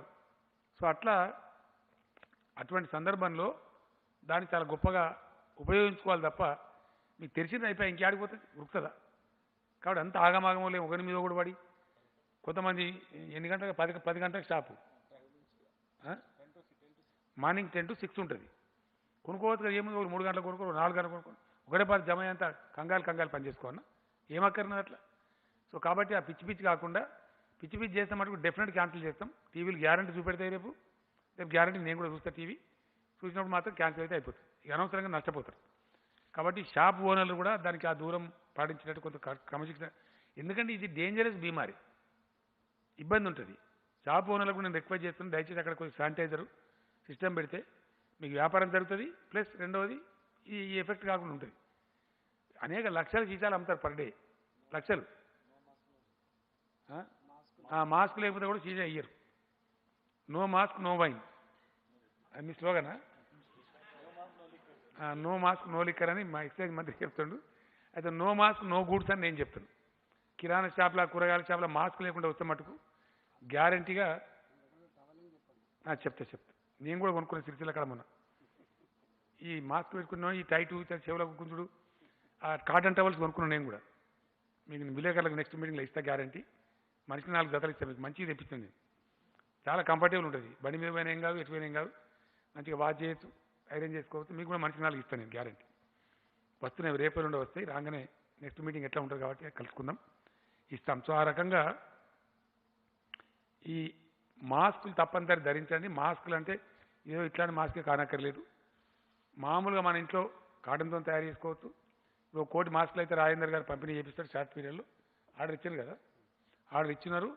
ఆ వృద్ధ పేషెంట్లకు వాళ్ళకి ఆల్రెడీ వస్తాయి, మిగిలిన వాళ్ళకి మటుకు దయచేసి మీరు తయారు చేసుకోండి. టవల్ కట్టుకోవచ్చు, ఏముంది దాని పెద్ద, మనం పంచెలు ఉంటాయి కదా, మామూలు కాటన్ పంచెలు కూడా కట్టుకోవచ్చు. అట్లా పెద్ద ఇబ్బంది లేని ఇది ఉంటుంది. ఇప్పుడు ప్రైమ్ మినిస్టర్ గారు కట్టుకుంటుంది మంచిగా, దానికి విలేకరుల సమావేశం కనబడుతుంది, ఆయన కట్టడానికి కట్టుకుంటే అయిపోయాడు, ఏమున్నది. బస్ రేపేళ్ళ నుంచి నేను కూడా కట్టుకుంటా సిరిసిలో వస్తే. ఆ ప్రకారంగా మాస్క్ కంపల్సరీ ధరించాలి. కొద్ది కష్టపడితే బయటపడే ఆస్కారం మనకు ఎక్కువ ఉంది. మనకన్నా మంచిగా చేసిన కేరళ రాష్ట్రం ఉంది, వాళ్ళు చాలా సీరియస్ కంటైన్ చేశారు, మనకన్నా ఇంకో స్టెప్ అహెడ్ చేశారు. మన కరీంనగర్ నుంచి నేర్చుకున్నారు, మనకన్నా బాగా చేశారు. ఫలితం వచ్చింది, అలా ఇబ్బంది అవుతుంది, కంట్రోల్ అవుతుంది. ఆ స్టెప్లో మనం కూడా ఉన్నాం. అట్లా కొన్ని రాష్ట్రాలని ఇండియాలో. కానీ మన దగ్గర కొంతమంది దరిద్రులు, నేను గవర్నర్ కలిసి మాట్లాడినాక చాలా బాగా అనిపించింది, నిజంగా చెప్తున్నా. ఇంత దరిద్రమా? మరణాలు లేవాడ, మరణాలు కావన్నారా సన్నాసులారా? ఇదేం దరిద్రం అండి, మరణాలు కావనండి రాష్ట్రంలో. మీ రాజకీయం పాడుగాను, ఇదేం దిక్కుమాలే రాజకీయం అండి. మరణాలు లేవట, మరణాలు కావాలని కోరుతారండి తలకాయ. ఇది ధర్మమేనా? ఇంకోటి ఏంటంటే దీనిలో ఈ వైరస్ చాలా మినిమం కామన్ సెన్స్ ఉంటే అర్థమవుతుంది, ఇంత పరిశోధన అవసరం లేదు. It's a very serious dreadful virus. అది పట్టిందంటే మనిషి చస్తాడు, బతకడు. ఏ గవర్నమెంట్ అని దాచిపెడతా? సాధ్యమవుతుందా? దేని దాచిపెట్టిన సాగుని దాచిపెడతాదండి? సత్య కాల పెడతాం, లేదా బొంద పెడతాం, ఊరికి తీసుకుపోతాం, అవన్నీ ఉంటాయి. సాగుని ఎవడని దాచిపెట్టగలుగుతాడా? ప్రెస్ రిపోర్ట్ కాదా? ఇంత తెలివి తక్కువ మాట్లాడతారా? నాకు అర్థం కాదు. అసలు ఏం అవసరం ప్రభుత్వానికి, ఏమక్కర్లేదండి. ఏం చేయాలనో మాకు తెలుసు కదా, మమ్మల్ని ప్రజలు బాధ్యతలు పెట్టిండ్రు. ఎట్లా కంట్రోల్ చేసుకోవాలి, రాష్ట్రాన్ని ఎట్లా కాపాడుకోవాలి, ప్రజలు ఎట్లా కాపాడుకోవాలి, పేదలను ఎట్లా కాపాడుకోవాలి మాకు తెలియదా? ఇంకో బాధ ఏం కలుగుతుందంటే, అహోరాత్రులు కష్టపడేటువంటి తెలంగాణ వైద్య ఆరోగ్య సిబ్బందిని అవమానపరుస్తున్నారు మీరు. వాళ్ళని అభినందించాలి. మా రాష్ట్ర వైద్య శాఖ గొప్పగా పనిచేసింది, మా వైద్యులు గొప్పలు కంట్రోల్ చేసిండ్రు, దినం రాత్రి కష్టపడని వాళ్ళని మెచ్చుకోవాల్సింది పోయి వాళ్ళు అబద్ధాలు ఆడుతుండ్రు. ఇదేనా? ఇది రాజకీయమా? ఇదేం దిక్కుమాల రాజకీయం? నాకు అర్థం కాదు. ఇంత చండాలంగా ఉంటుంది రాజకీయం, ఇంత నీచంగానా? చిచి, ఈ ఊహించలే. మేము నిజంగా చెప్తున్నా, వాని ముఖం టెస్ట్ ఏం చేయాలో మాకు తెలియదానండి. నేను ఏమంటున్నా అంటే, ఎక్కువ టెస్టులు చేసి ఎక్కువ కేసులు వస్తాయా? తెలివి ఉన్నాను, కేసులు ఉంటే వస్తాయా లేకపోతే రాకపోతే వస్తాయా? అవునా, అవసరమనే చేస్తాం కదా. నువ్వు చెప్తే, నువ్వు ఎవడో బోకర్గాడు చెప్తే ఇస్తారా? నీకోసం చేస్తారా టెస్ట్? నాకు అర్థం కాదు. ఇది రాజకీయ డిమాండ్ అవుతారా? బుద్ధి తక్కువ వారం కాకపోతే. కేసుల సంగతి హెల్త్ డిపార్ట్మెంట్ ఉంటుంది కదా, ఇవ్వగదా? ఈ వరకు కూడా ఇస్తారు అపాయింట్మెంట్, పనికి మళ్ళీ అపాయింట్మెంట్. ఏం పార్టీలు అంటే అవి నాకు అర్థం. ఆల్ పార్టీ అని చెప్పారు, చీఫ్ సెక్రటరీని కలుస్తాం మనం. ఏం ఆల్ పార్టీ? దాన్ని చూసాను నేను తెల్లారి ఫోటో. ఓడి ఇంటి పార్టీ, ఓడి పక్కింటి పార్టీ, ఓడి ఎదురింటి, ఈ పార్టీలా ఒకడు ఎత్తాడు, ఒకడు తవ్వడు, ఇంకోటి మోయాడు. ఒకరిని డిపాజిట్ రాదు, అవి పార్టీలు వాటిని పరిగణలో తీసుకోవాలి. మనకి మాలిన దందా పార్టీలేనానండి? పార్టీలు ఉన్నాయా? ప్రజలే తీసుకుంటలేరు సీరియస్గా, మేమే తీసుకోవాలి. నాకు అర్థం కాదు. ఈయన వచ్చి గప్పాలు కొట్టుకుంటూ కూర్చుంటారు. ఇంత సిగ్గుమాలని ముచ్చట్నండి. మీనింగ్ఫుల్గా మాట్లాడితే మీనింగ్ఫుల్ అపోజిషన్ ఉంటేమో టైం ఇస్తారు. ఇంత ఇంత ఇంత దర్టీగా, ఇంత దరిద్రంగా మాట్లాడడానికి ఎవరు టైం ఇస్తారండి? It's waste of time talking to these fellows. Definitely నేను ఓపెన్గా చెప్తాను కదా, నేను చెప్పే లైవ్ పోతుంది కదా, ప్రజలు చూస్తారు కదా. నా తప్పుడు నాకు శిక్ష విధించారా ప్రజలు? 100% ఇట్లా ప్రవర్తిస్తారండి?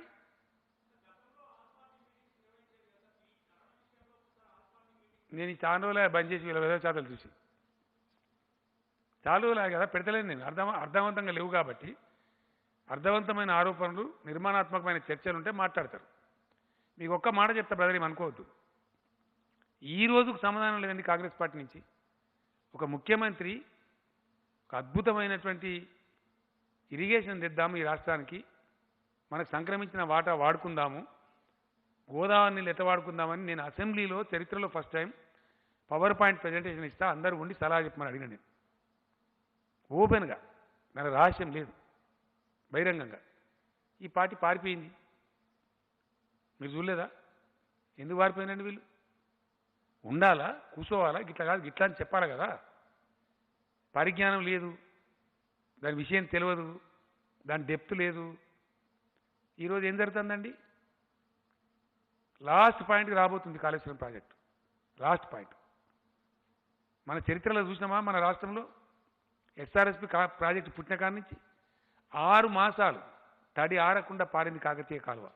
ఫస్ట్ టైం చరిత్రలో. బట్ ఫర్ కాళేశ్వరం కాదా? మనం చూడలేదా? ఇలా ఎక్కడ చూసినా ఈ గ్రామాలలో బంగారం పంటల ధాన్యం రాసులు లేవా? కొంటలేమా? ఇప్పటికే 30 లక్షలు కొన్నాం ఆల్రెడీ. ఇవాళ చెరువులు అలుగులు వార్తలేవా? చూపెడదామా, పోదామా?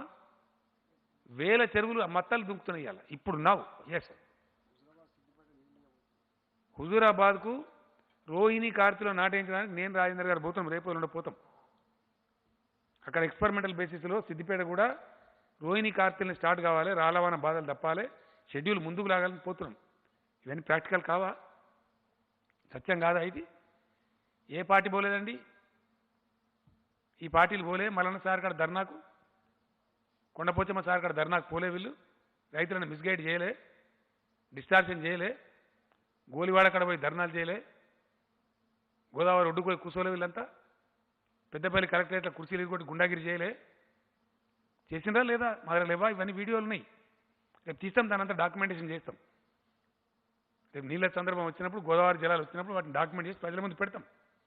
వీళ్ళు పార్టీలా? వీళ్ళ ఆల్ పార్టీ, వీళ్ళకి సంస్కారం ఉంది. వీళ్ళతో మేము మాట్లాడాలి, గప్పాలు కొట్టుకుంటాం. నిర్మాణాత్మకంగా వ్యవహారం చేస్తే, పద్ధతిగా మాట్లాడితే, సలహా ఇస్తే ఓకే. కానీ పనికిమాలినే చేసి అడ్డం పొడుగు మాట్లాడి ఇష్టం వచ్చిన ఆరోపణలు చేస్తాం. ఇష్టం వచ్చినట్టు చేస్తారండి. నీచంగా మాట్లాడతాం. ఇంత నేను చెప్పేది అబద్ధమా? ఎంత గరీజ్ మాట్లాడతారండి, నాకు అర్థం కాదు. మేము బాజాప్తా ఎన్నికలు పోయినాం. 7 నెలల మా కాలాన్ని రద్దు చేసుకుని, శాసనసభ రద్దు చేసి 3/4 మెజార్టీతో గెలిచినాం. ఈవీఎంలు గోల్మాల్ చేసిన మాట్లాడతారు. మరి తర్వాత అన్ని వరుసబట్టి బ్యాలెటే. మున్సిపల్ ఎన్నికలు, జడ్పీ ఎన్నికలు, ప్రతి ఒక్కటి బ్యాలెటే. కోఆపరేటివ్ ఎన్నికలు, మరి అక్కడ ఎందుకు ఓడిపోతుంది? 32 జిల్లా పరిషత్ ఒక్కటి రావద్దా మీ ముఖానికి? ఒక్కటి. మిమ్మల్ని ప్రజలు తిరస్కరిస్తాను. దాన్ని ఏం సంస్కరించుకోవానో, ఏం బుద్ధి తెచ్చుకోవానో ఆలోచించుకోకుండా అదే మేము ఇక అడ్డం పొడుగు మాట్లాడతామంటే గిదే గతి మీకు అవుతుంది డెఫినెట్గా. తెలంగాణ లాంటి రాష్ట్రంలో రైతుల సమస్య ఉంటుందని నాకు అర్థం కాదు. కానీ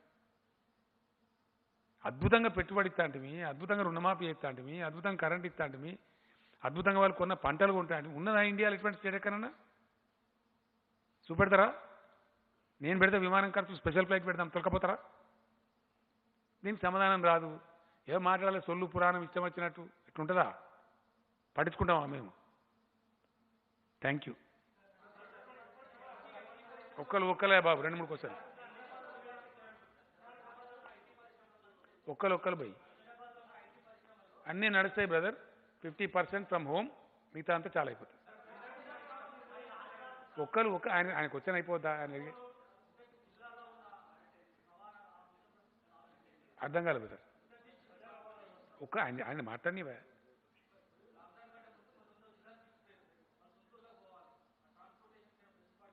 మొట్టమొదటి చెప్పినాం మేము. ఎవరికి ఇటువంటి ఇబ్బంది ఉన్నా లాస్ట్ ప్రెస్ కాన్ఫరెన్స్లో నేను చెప్పిన డయల్ 100. ఎవరైనా చిక్కుకుపోయి ఉంటే, నిజంగా పోవాల్సిన అత్యవసరం ఉంటే, పిల్లల దగ్గర తల్లిదండ్రుల దగ్గర ఉంటే 100కు డయల్ చేయండి. మీ అభ్యర్థన జెన్యున్ అయితే పాస్ ఇస్తారని చెప్పినాం. పాసులు ఇచ్చినాం. చాలామంది పోయినారు. ఇప్పుడు కూడా దీని పేరిట ప్రజలను శిక్ష పెట్టాం కదా. ఎవరికి అత్యవసరం ఉన్నా 100కు డయల్ చేయండి, తప్పకుండా దాన్ని మీకు పాసులు ఇస్తారు, మిమ్మల్ని పంపిస్తారు. ఆర్టీసీ స్టార్ట్ కాదండి, ఎట్టి పరిస్థితులు ఇప్పుడు ఆర్టీసీ స్టార్ట్ చేయం.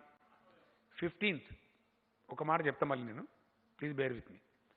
ఆర్టీసీ సర్వీసులు ఇప్పుడు స్టార్ట్ కావు. ఎందుకంటే పబ్లిక్ ట్రాన్స్పోర్ట్ను కేంద్ర ప్రభుత్వం నిషేధించింది. ఓన్లీ గ్రీన్ జోన్లు అని చెప్పిండ్రు. ఫర్ ఎగ్జాంపుల్ మనకు ఈజీగా అర్థం కావాలంటే సిద్దిపేట జిల్లా గ్రీన్ జోన్ ఉంది, కానీ పక్క జిల్లా లేదు. మరి ఏడు తిప్పాల బస్సుగా.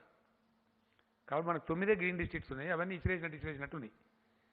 కొద్ది రోజులలో నాకు తెలిసి బహుశా ఈ 18 ఆరెంజ్ ఏవైతున్నాయో అవన్నీ కూడా గ్రీన్ జోన్లు అవుతున్నాయి రాబోయే కొద్ది రోజులలో. మంత్రి గారు రాజేందర్ గారు రేపేలుండే హెల్త్ సెక్రటరీ, సెంట్రల్ హెల్త్ సెక్రటరీతో మాట్లాడి అది చేంజ్ చేపిస్తారు. వాటి స్టేటస్ మారుతుంది. మారితే 15th నాడు రివ్యూ మీటింగ్ ఉంది నా దగ్గర. మళ్ళొకసారి చెప్తున్నా, నో కన్ఫ్యూజన్. 15th నాడు రివ్యూ మీటింగ్లో ఆ తర్వాత హైదరాబాద్లో కూడా షాపులు తెచ్చే ఆస్కారం ఉంటుంది కొంతమేరకి, depending on the disease, depending on the situation, depending on the lessons we learn from Delhi, Madras, Chennai, Bengaluru, ఇతర నగరాల నుంచి మనకు పాఠాలు వస్తాయి. ముంబై ఏం జరుగుతుంది ఓపెన్ అయిన నగరాలు, మహానగరాలలో, అక్కడి నుంచి మనకు పాఠాలు వస్తాయి. దాని ఉదాహరణ చూసుకొని, ఎందుకంటే హైదరాబాద్ నగరంతో మనం ఆటలు ఆడుకోలేము. హైదరాబాద్లో తాళం తీసిన మనకు రోడ్డు మీద ఫ్లడ్, వాహనాల యొక్క జాతర, నది ఎట్లా ప్రవహిస్తుందో మన నగరంలో వాహనాలు అట్లా ప్రవహిస్తాయి.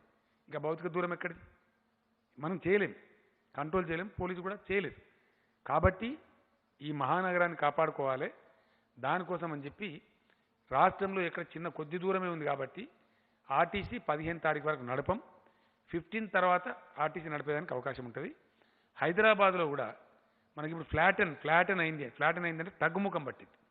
ఇది ఇదే లెవెల్లో పోతూ ఉంటే హైదరాబాద్ షాపులు కూడా 1/3 ఆల్టర్నేటివ్ తెరిచే ప్రయత్నం చేస్తాం. ఆటోలకు ఓన్లీ గ్రీన్ జోన్లో అవకాశం ఉంది, మిగతా ఎక్కడ అవకాశం లేదు. ప్లీజ్ ప్లీజ్ ప్లీజ్ ఆయనకు వచ్చాను. ఆటో రిక్షాలకు, క్యాబులకు గ్రీన్ జోన్లో పూర్తి అవకాశం ఉంది. క్యాబులకు ఆరెంజ్ జోన్లో అవకాశం ఉంది, మిగతాది లేదు. ఏమండి, 20 మందితో పెళ్లి చేసుకోవచ్చు. చచ్చిపోతే 10 మంది, పెళ్లి చేసుకుంటే 20 మంది. ఎక్కడ సార్? ఈఏలో 20 ఇచ్చారు, వాళ్ళు చెప్పింది నేను చెప్తాను. కేంద్రం గైడ్ లైన్సే యథాతథంగా అమలు చేస్తాం.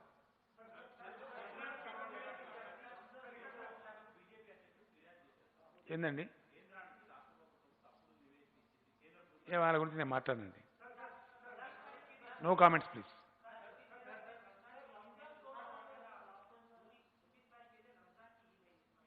हाँ 26 नहीं है भाई, 24 नहीं देते, इस समय नहीं दे रहे. खरीदी तो बिल्कुल गले तो मिलना नहीं चाहिए ना. शेक हैंड भी नहीं देना चाहिए, गले भी नहीं मिलना चाहिए, ईदगाह पे नहीं जाना चाहिए, तराबियां भी घर में पढ़ना चाहिए. मैं माफ़ी चाहता हूं हमारे मुसलमान भाइयों से या किसी भाई से भी. No religious congregations are allowed, no political meetings are allowed, no rallies will be allowed. All that is banned by Government of India and that will continue in Telangana.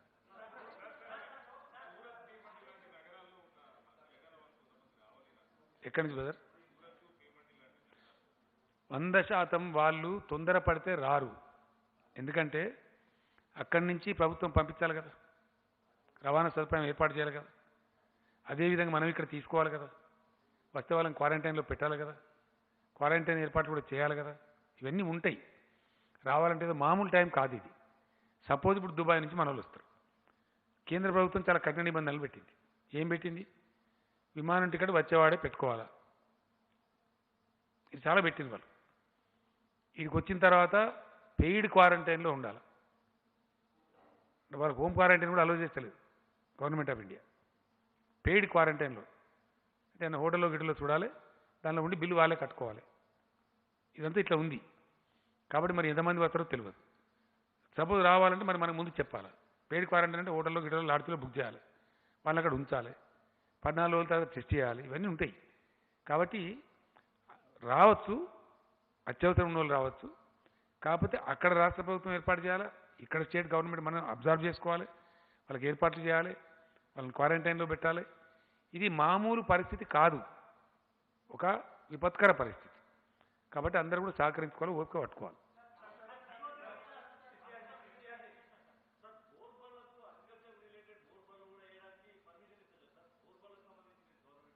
నాకు తెలిసి బోర్లు వేసే అవసరమే ఉండకపోవచ్చు. ఎక్కడైనా ఉంటే స్పెషల్ ఉంటే చెప్పండి, చేపిద్దాం.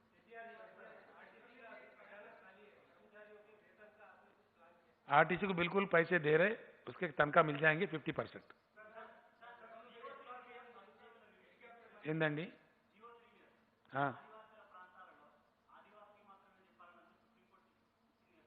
ఏంది ఆదివాసీలు? సుప్రీంకోర్టు జడ్జిమెంట్ కదా మీరు చెప్పేది. అది పాత చట్టం, కొత్తదేం లేదు. మేము సుప్రీంకోర్టులో రివిజన్ పిటిషన్ వేస్తూ ఉన్నాం. డెఫినెట్గా దాన్ని ఫైట్ చేస్తాం.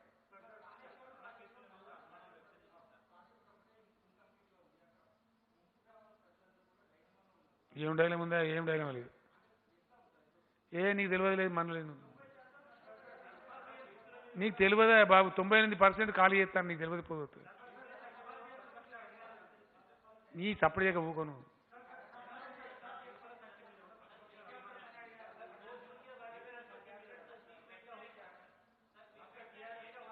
ఏక్ ఏక్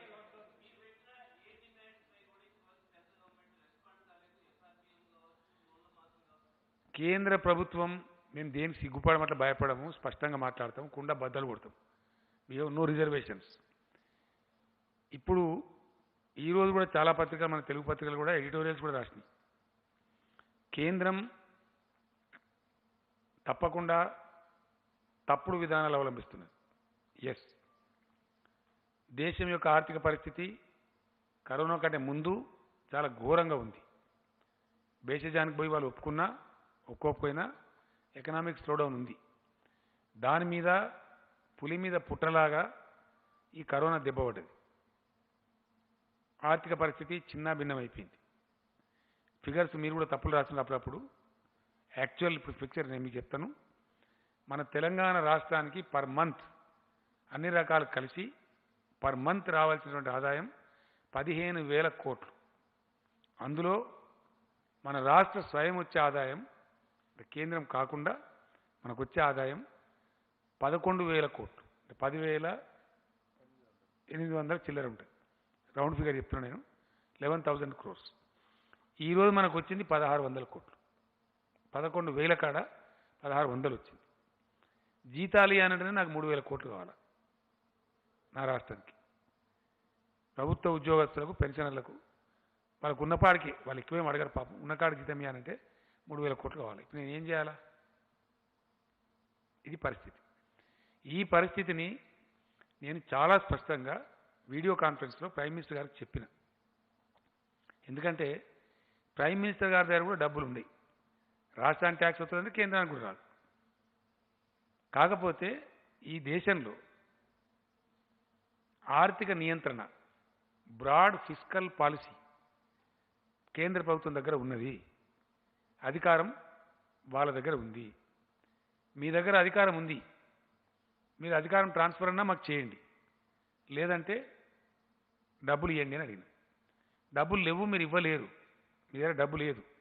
కాబట్టి ప్రపంచవ్యాప్తంగా అవలంబించబడే విధానాలు ఏవైతున్నాయో ఆ విధానం ప్రకారంగా డబ్బులు ఇవ్వడానికి నేను ఒక మార్గం సూచించిన. వాళ్ళు దాని మీద శ్రద్ధ వహిస్తలేరు, వాళ్ళు చేస్తలేరు. బేసిజం ఉంటుందని చెప్పి నేను చెప్పిన హెలికాప్టర్ మనీ కాకపోతే ఏరోప్లేన్ మనీ అని చెప్పి అడిగింది. అంతే కదా. ఇస్తలేరు. ఇవ్వకపోగా చాలా కొంచెం ఇరకాట మనస్తత్వంతో ప్రవర్తిస్తూ ఉన్నారు. అది కరెక్ట్ కాదు. పేదలు నిరుపేదలు పాపం పని లేదు, వలస కూలీలు కావాల టికెట్ ఛార్జ్ పెట్టిండ్రు, రైలు టికెట్ ఛార్జ్. అది అన్యాయం. ఇలా తెలంగాణలో మేము కడుతున్నాం, నేనే కట్టిన, ఇయ్యాలనే కట్టిన 4 కోట్ల రూపాయలు. ఈ ట్రైన్ పంపడానికి అడ్వాన్స్ కట్టడానికి కట్టేసి 4 కోట్లు కట్టిన, రిలీజ్ చేసి పొద్దునే కట్టిన వేళ. ఇంత అన్యాయం ఉంటుందండి? రైల్వే ఛార్జీలు ఇచ్చేంత డబ్బు కేంద్రం దగ్గర లేదా? ఇంత అధ్వానమా? ఏం ఖర్చు అవుతుంది నాకు అర్థం కాదు. ఎంత అధ్వానం అంటే సిగ్గుపోతుంది. నేను ఆయనకు మాట్లాడిన, ఆయన పేరు మన సౌత్ సెంట్రల్ పీయూష్ గోయల్, సరే పొద్దున మాట్లాడాను. గజానన్ మాల్యాను ఆయన సౌత్ సెంట్రల్ రైల్వే జనరల్ మరి. ఎంతనా టికెట్ ఏం సంగతి అంటే రిజర్వేషన్ 30 రూపాయలు అట, 20 రూపాయలు రిజర్వేషన్కు. స్పెషల్ ట్రైన్ వేసినందుకు 30 రూపాయలు. నేను ఇదేం దిక్కుమాలని ఛార్జ్ అయ్యాను. నువ్వు కన్సిడర్ ఇచ్చింది ఏమడిచింది నాకు అర్థం కాదు. ఇదే తందు దొరికిన అదే వసూలు చేస్తాను, నాకు అర్థం కాదు. Reservation charge 20 rupees, special train అందుకు 30 రూపాయలు. ఇది ఏం పద్ధతి? మొత్తం రైలు బందే ఉండే ఇప్పుడు దేశమంతా. చెప్పిన కూడా నేను హోమ్ మినిస్టర్ గారికి చెప్పిన స్వయంగా, ఏం పైన ఒక 1000 రైలు నడుపుకుంటే ఎందుకు చెడ్డ పేరు తీసుకుంటారని కూడా చెప్పిన. మరి వాళ్ళ ఆలోచన ఏందో ప్రజలకు మరి వాళ్ళు ఏం సమాధానం చెప్పుకుంటారు కానీ చూడాలి. మరి ఇది మంచి పద్ధతి కాదు. ఎందుకంటే బెల్లం కొట్టిన రౌతులు ఉంటుండ్రు. అన్ని రాష్ట్రాలు అడిగిన ఒక తెలంగాణ కాదు కదా, ఇది మొత్తం దేశం సమస్య. రేపు కంపల్సరీ ఏం మాట ఉలుకు లేదు, పలుకు లేదు, అరి లేదు, శివ లేదు. ఈ పద్ధతి అయితే కాదు. మేము కేంద్ర ప్రభుత్వం నుంచి ఆశించేది ఇది కాదు. ఏదో తమాషా మాటలు మాట్లాడతాం, ఏదో అంటే అట్లా నడవదు కథ. చాలా పెద్ద మూల్యం వేయాల్సి వస్తుంది. దేశం చాలా ఘోరమైన దెబ్బతింటుంది. ఇప్పటికే కొన్ని నెలల పాటు ఇంకా ఒక తప్పదు. 100% ప్రపంచవ్యాప్తంగా ఆర్థిక నిపుణులు చెప్తున్నారు. ఇప్పుడు మనమే అనుకుందాం, 15,000 అయితే కదా 1600 వచ్చింది, ఈ ఘాటా ఊకుంటుంది. ఇది 4 నెలలు కొడుతుంది, 5 నెలలు కొడుతుంది. మనకు ఎట్లా మేకప్ చేసుకోవాలి? సో అట్లా ముందే దెబ్బ పడ్డదంటే కదలకుండా ఉలకకుండా మెలకకుండా ఉంటే నడుస్తుందా దేశం? దేశ బాధ్యతలు ఉన్న దేశ బాధ్యత ప్రకారం ప్రవర్తించాలా, చెప్పాలి. ఇంకోటి ఏంటంటే బాధాకరమైన విషయం ఏంటంటే, దయచేసి మీరు రాయాలి, చాలా బాధాకర విషయం ఇది. మా రాహుల్ రాయాలి నేషనల్ న్యూస్లో ఇది. Please, I request you. See, the point here is what I demanded the Honorable Prime Minister in the video conference. Please increase the FRBM. That loan will be borne by the states only. Center has to bear nothing. And another thing, మాకు అప్పులు ఉన్నవి, అన్ని రాష్ట్రాలకు ఉంటాయి, కేంద్రానికి ఉంటాయి. అప్పులను ఇప్పుడు మనం చూస్తాం కదా, సపోజ్ ఒక ఏరియాలో బాగా కరువు పడ్డది, ఇమీడియట్ డిమాండ్ ఏముంటుంది? లోన్స్ అని రీషెడ్యూల్ చేయండి, లోన్స్ అని కట్టలేని పరిస్థితి కాబట్టి రీషెడ్యూల్ చేయండి అని చెప్తారు, రీషెడ్యూల్ చేస్తారు. అది న్యాచురల్గా జరిగే ప్రాసెస్. నేను అదే అడిగిన ప్రైమ్ మినిస్టర్ గారు, రాష్ట్రాలు చెల్లించాల్సినటువంటి అప్పులు ఏవైతున్నాయో, whether they are FRBM loans or any other loans, దాని డిఫర్మెంట్ ఇవ్వండి. చిన్న పని కదా, ఎందుకు చేస్తలేదు కేంద్రం? I'm surprise really. కేంద్రం మీద వచ్చే బర్డెన్ ఏంది? What is this policy? We're not able to understand. Very sorry for the attitude of the government of India. I really feel sorry. మా నిరసన కూడా వ్యక్తం చేస్తాం. చూస్తాం, కొంత సమయం చూస్తాం, మన వాళ్ళకి ఏమైనా పాలసీ ఉందా, మంచిగా చెడ్డా వెయిట్ చేస్తున్నాం. అటువంటి సందర్భం వచ్చినా డెఫినెట్గా చాలా తీవ్రంగా ప్రతిస్పందిస్తాం. జరగాలి కదా మరి. కడుపుకు లేనివాడు ఏం చేస్తాడు? జరగకుండా ఉంటే ఏం చేస్తారు? మీరు ఇవ్వండి, లేదు మాకు అధికారాలు ఇవ్వండి, మేము తెచ్చుకుంటాం, మేము మాట్లాడుకుంటాం, మేము అధికారం వదిలిపెట్టాం, మాదనే పెట్టుకుంటాం అంటే కరెక్ట్ కాదు. ఈరోజు ఇంకోటి కూడా మేము క్యాబినెట్లో డిస్కస్ చేసినాం. ఒక పవర్ బిల్ తెస్తా ఉన్నారు. ఈఆర్సీలను అపాయింట్ చేసే అధికారం మనకుంది. ఇప్పుడు దాన్ని తీసేస్తారట, సెంట్రల్ గవర్నమెంట్ అపాయింట్ చేస్తారట. ఇదేమన్యాయమండి? ఇంతకుముందున్న కాంగ్రెస్ ప్రభుత్వం కంకరెంట్ లిస్ట్, అంటే రాష్ట్రాలకు కేంద్రానికి మధ్యలో ఉండేటువంటి కంకరెంట్ లిస్టులో ఉన్నాయన్నీ తీసి మొత్తం సెంట్రల్ పవర్స్లో పెట్టి పడేశారు. వాళ్ళు ఒక్కాకంటే వీళ్ళు 2 ఆకులాగా ఉన్నారు. మొత్తం సెంట్రలైజ్ చేస్తారు వీళ్ళు కూడా, BJP government, which is not correct. ఇది ఫెడరల్ స్ఫూర్తికి విఘాతం 100%. As states we will cry, whatever the government is there we will shout. It's our right. ఎందుకంటే ఈ పద్ధతి కాదు. ఎలక్ట్రిసిటీ బిల్ ఏదైతే కేంద్రం తెస్తా ఉందో మేము చాలా స్ట్రాంగ్గా అపోజ్ చేయబోతాం. రేపు పార్లమెంట్లో కూడా భూమి ఆకాశంతో ఒకటి చేస్తాం. అది పాస్ కానీ ఆ బిల్లు అది డ్రెకోనియన్ బిల్, కంప్లీట్ ఫెడరల్ స్ఫూర్తికి విఘాతం, రాష్ట్రాల హక్కులను హరించేది. ఇంకా తమాషా ఎట్లుంటే తెలుసా, మీరు డైరెక్ట్ ఇప్పుడు సపోజ్ మన దగ్గర 24 hours పవర్ ఇస్తున్నారు రైతులకు, రేపు వాళ్ళు చెప్పినట్టు ఇవ్వాలి. ఇప్పుడు ఏమవుతుంది ఇది, దీనిలో అల్టిమేట్గా డిస్ట్రిబ్యూషన్ అంతా కూడా ప్రైవేట్కి అప్పచెప్పే వ్యవస్థ జరుగుతుంది. ఇది ముక్కు పిండి వసూలు చేస్తారు. సబ్సిడీ ఇయ్యద్దట, ఇస్తే డీబీటీ. ఇది పెద్ద గందరగోళం.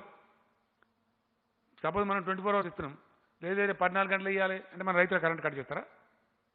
లేదు వ్యవసాయానికి ఛార్జీ పెట్టాలి, పెడతారా? అచ్చా ఖచ్చితంగా మీటర్లు పెట్టాలన్నట్టు, 100% మీటర్స్ పెట్టాలి. ఇది దీని పాలసీ ప్రకారం మీటర్లు పెట్టి ముక్కు పిండి వసూలు చేయాలి. ప్లస్ ఇచ్చుకున్నట్టు నువ్వు సబ్సిడీ డైరెక్ట్ రైతుకి ఇచ్చుకో. ఇది ఇంత పెద్ద ఏమో ముఖ్యాన్ని ఇట్లా చూపించినట్టు. అవన్నీ కూడా ఎస్సీ ఎస్టీల సబ్సిడీ ఉంటుందా, తీసేస్తారా? ఏమవుతుంది? It's a big question. కాబట్టి దాని మేము ఎట్టి పరిస్థితులు ఒప్పుకోము. ఇది రాష్ట్రాల హక్కులను అధికారాలను హరించడమే. కేంద్రం ఇంకా మౌనం పాటించడం కూడా కరెక్ట్ కాదు. ఆర్థిక విషయంలో సెంట్రల్ గవర్నమెంట్ ముందు రావాలా. డెఫినెట్గా they should come forward and they should solve the problem. It's the problem of the country, it's not the problem of 1 state or 2 states. మొత్తం దేశ సమస్య.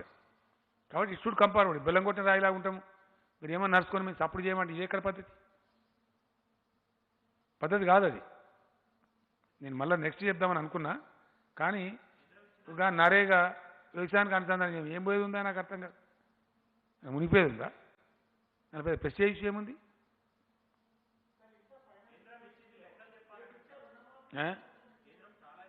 ఏ మన్నీయలే, రూపాయి కూడా ఆడిచ్చింది. ఇచ్చింది కనబడతలేదు అనే నాకు అర్థం కాదు. నిన్నగాక మొన్న మన రాష్ట్రం మన డెట్ సర్వీస్లో 2.5 కోట్లు ముక్కుమిండి వసూలు చేసిండ్రు. ఆర్బీఐ కట్ చేస్తుంది తెలుసా మీకు? నిన్నగాక మొన్న ఇంత కరువులో ఇంత కిల్లతలో ఉన్నాం, డిఫర్మెంట్ ఏమని అడిగితే ఇయ్యలేదు. 2.5 మా బాగా కట్ చేశారు ఆర్బీఐ. ఇదేం పద్ధతి నాకు అర్థం కాదు. బాగాలేదు. ఇంకా చూస్తాం 4 రోజులు ఎక్స్పెక్ట్ చేస్తాం, కొద్దిగా వెయిట్ చేస్తాం. ఒక లిమిట్ దాటిన తర్వాత తప్పకుండా దానికి తగిన కార్యాచరణ తీసుకుంటాం.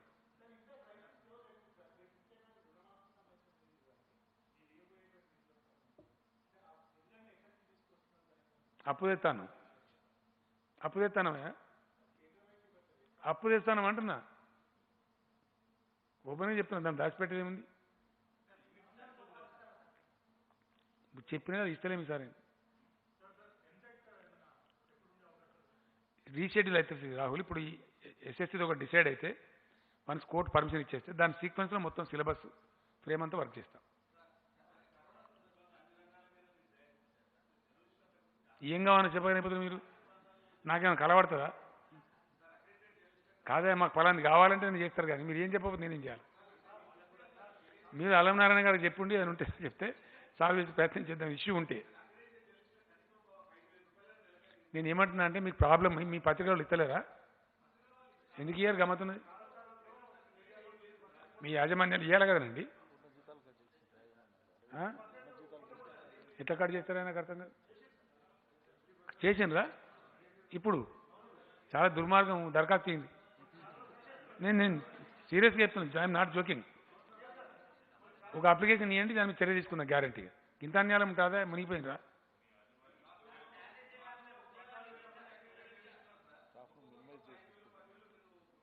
ఇంత మందిలో కాకుండా ఒక రిక్వెస్ట్, రేపు ఒకరు ఇద్దరు కలుసుకుందని నేను ఉంటున్నాను. రేపు నేను 1 or 2 persons రాండి, మీరు సమస్యలు మీ ఐడియా ఉన్నోళ్ళు.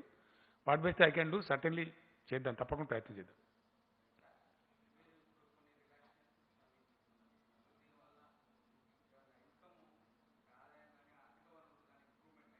కొంచెం అవుతుంది, గొప్పగా కాకపోవచ్చు, ఎగ్జామ్ టేకాఫ్ రాదు, కానీ కొంత అయ్యే అవకాశం అయితే ఉంటుంది.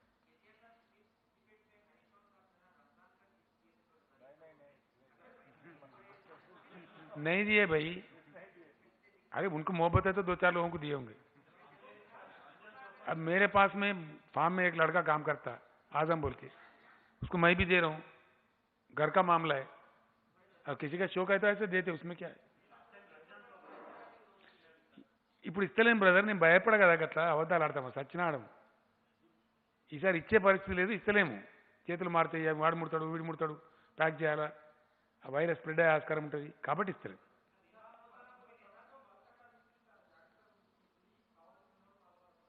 ఎవరు చూసుకుంటుండ్రు?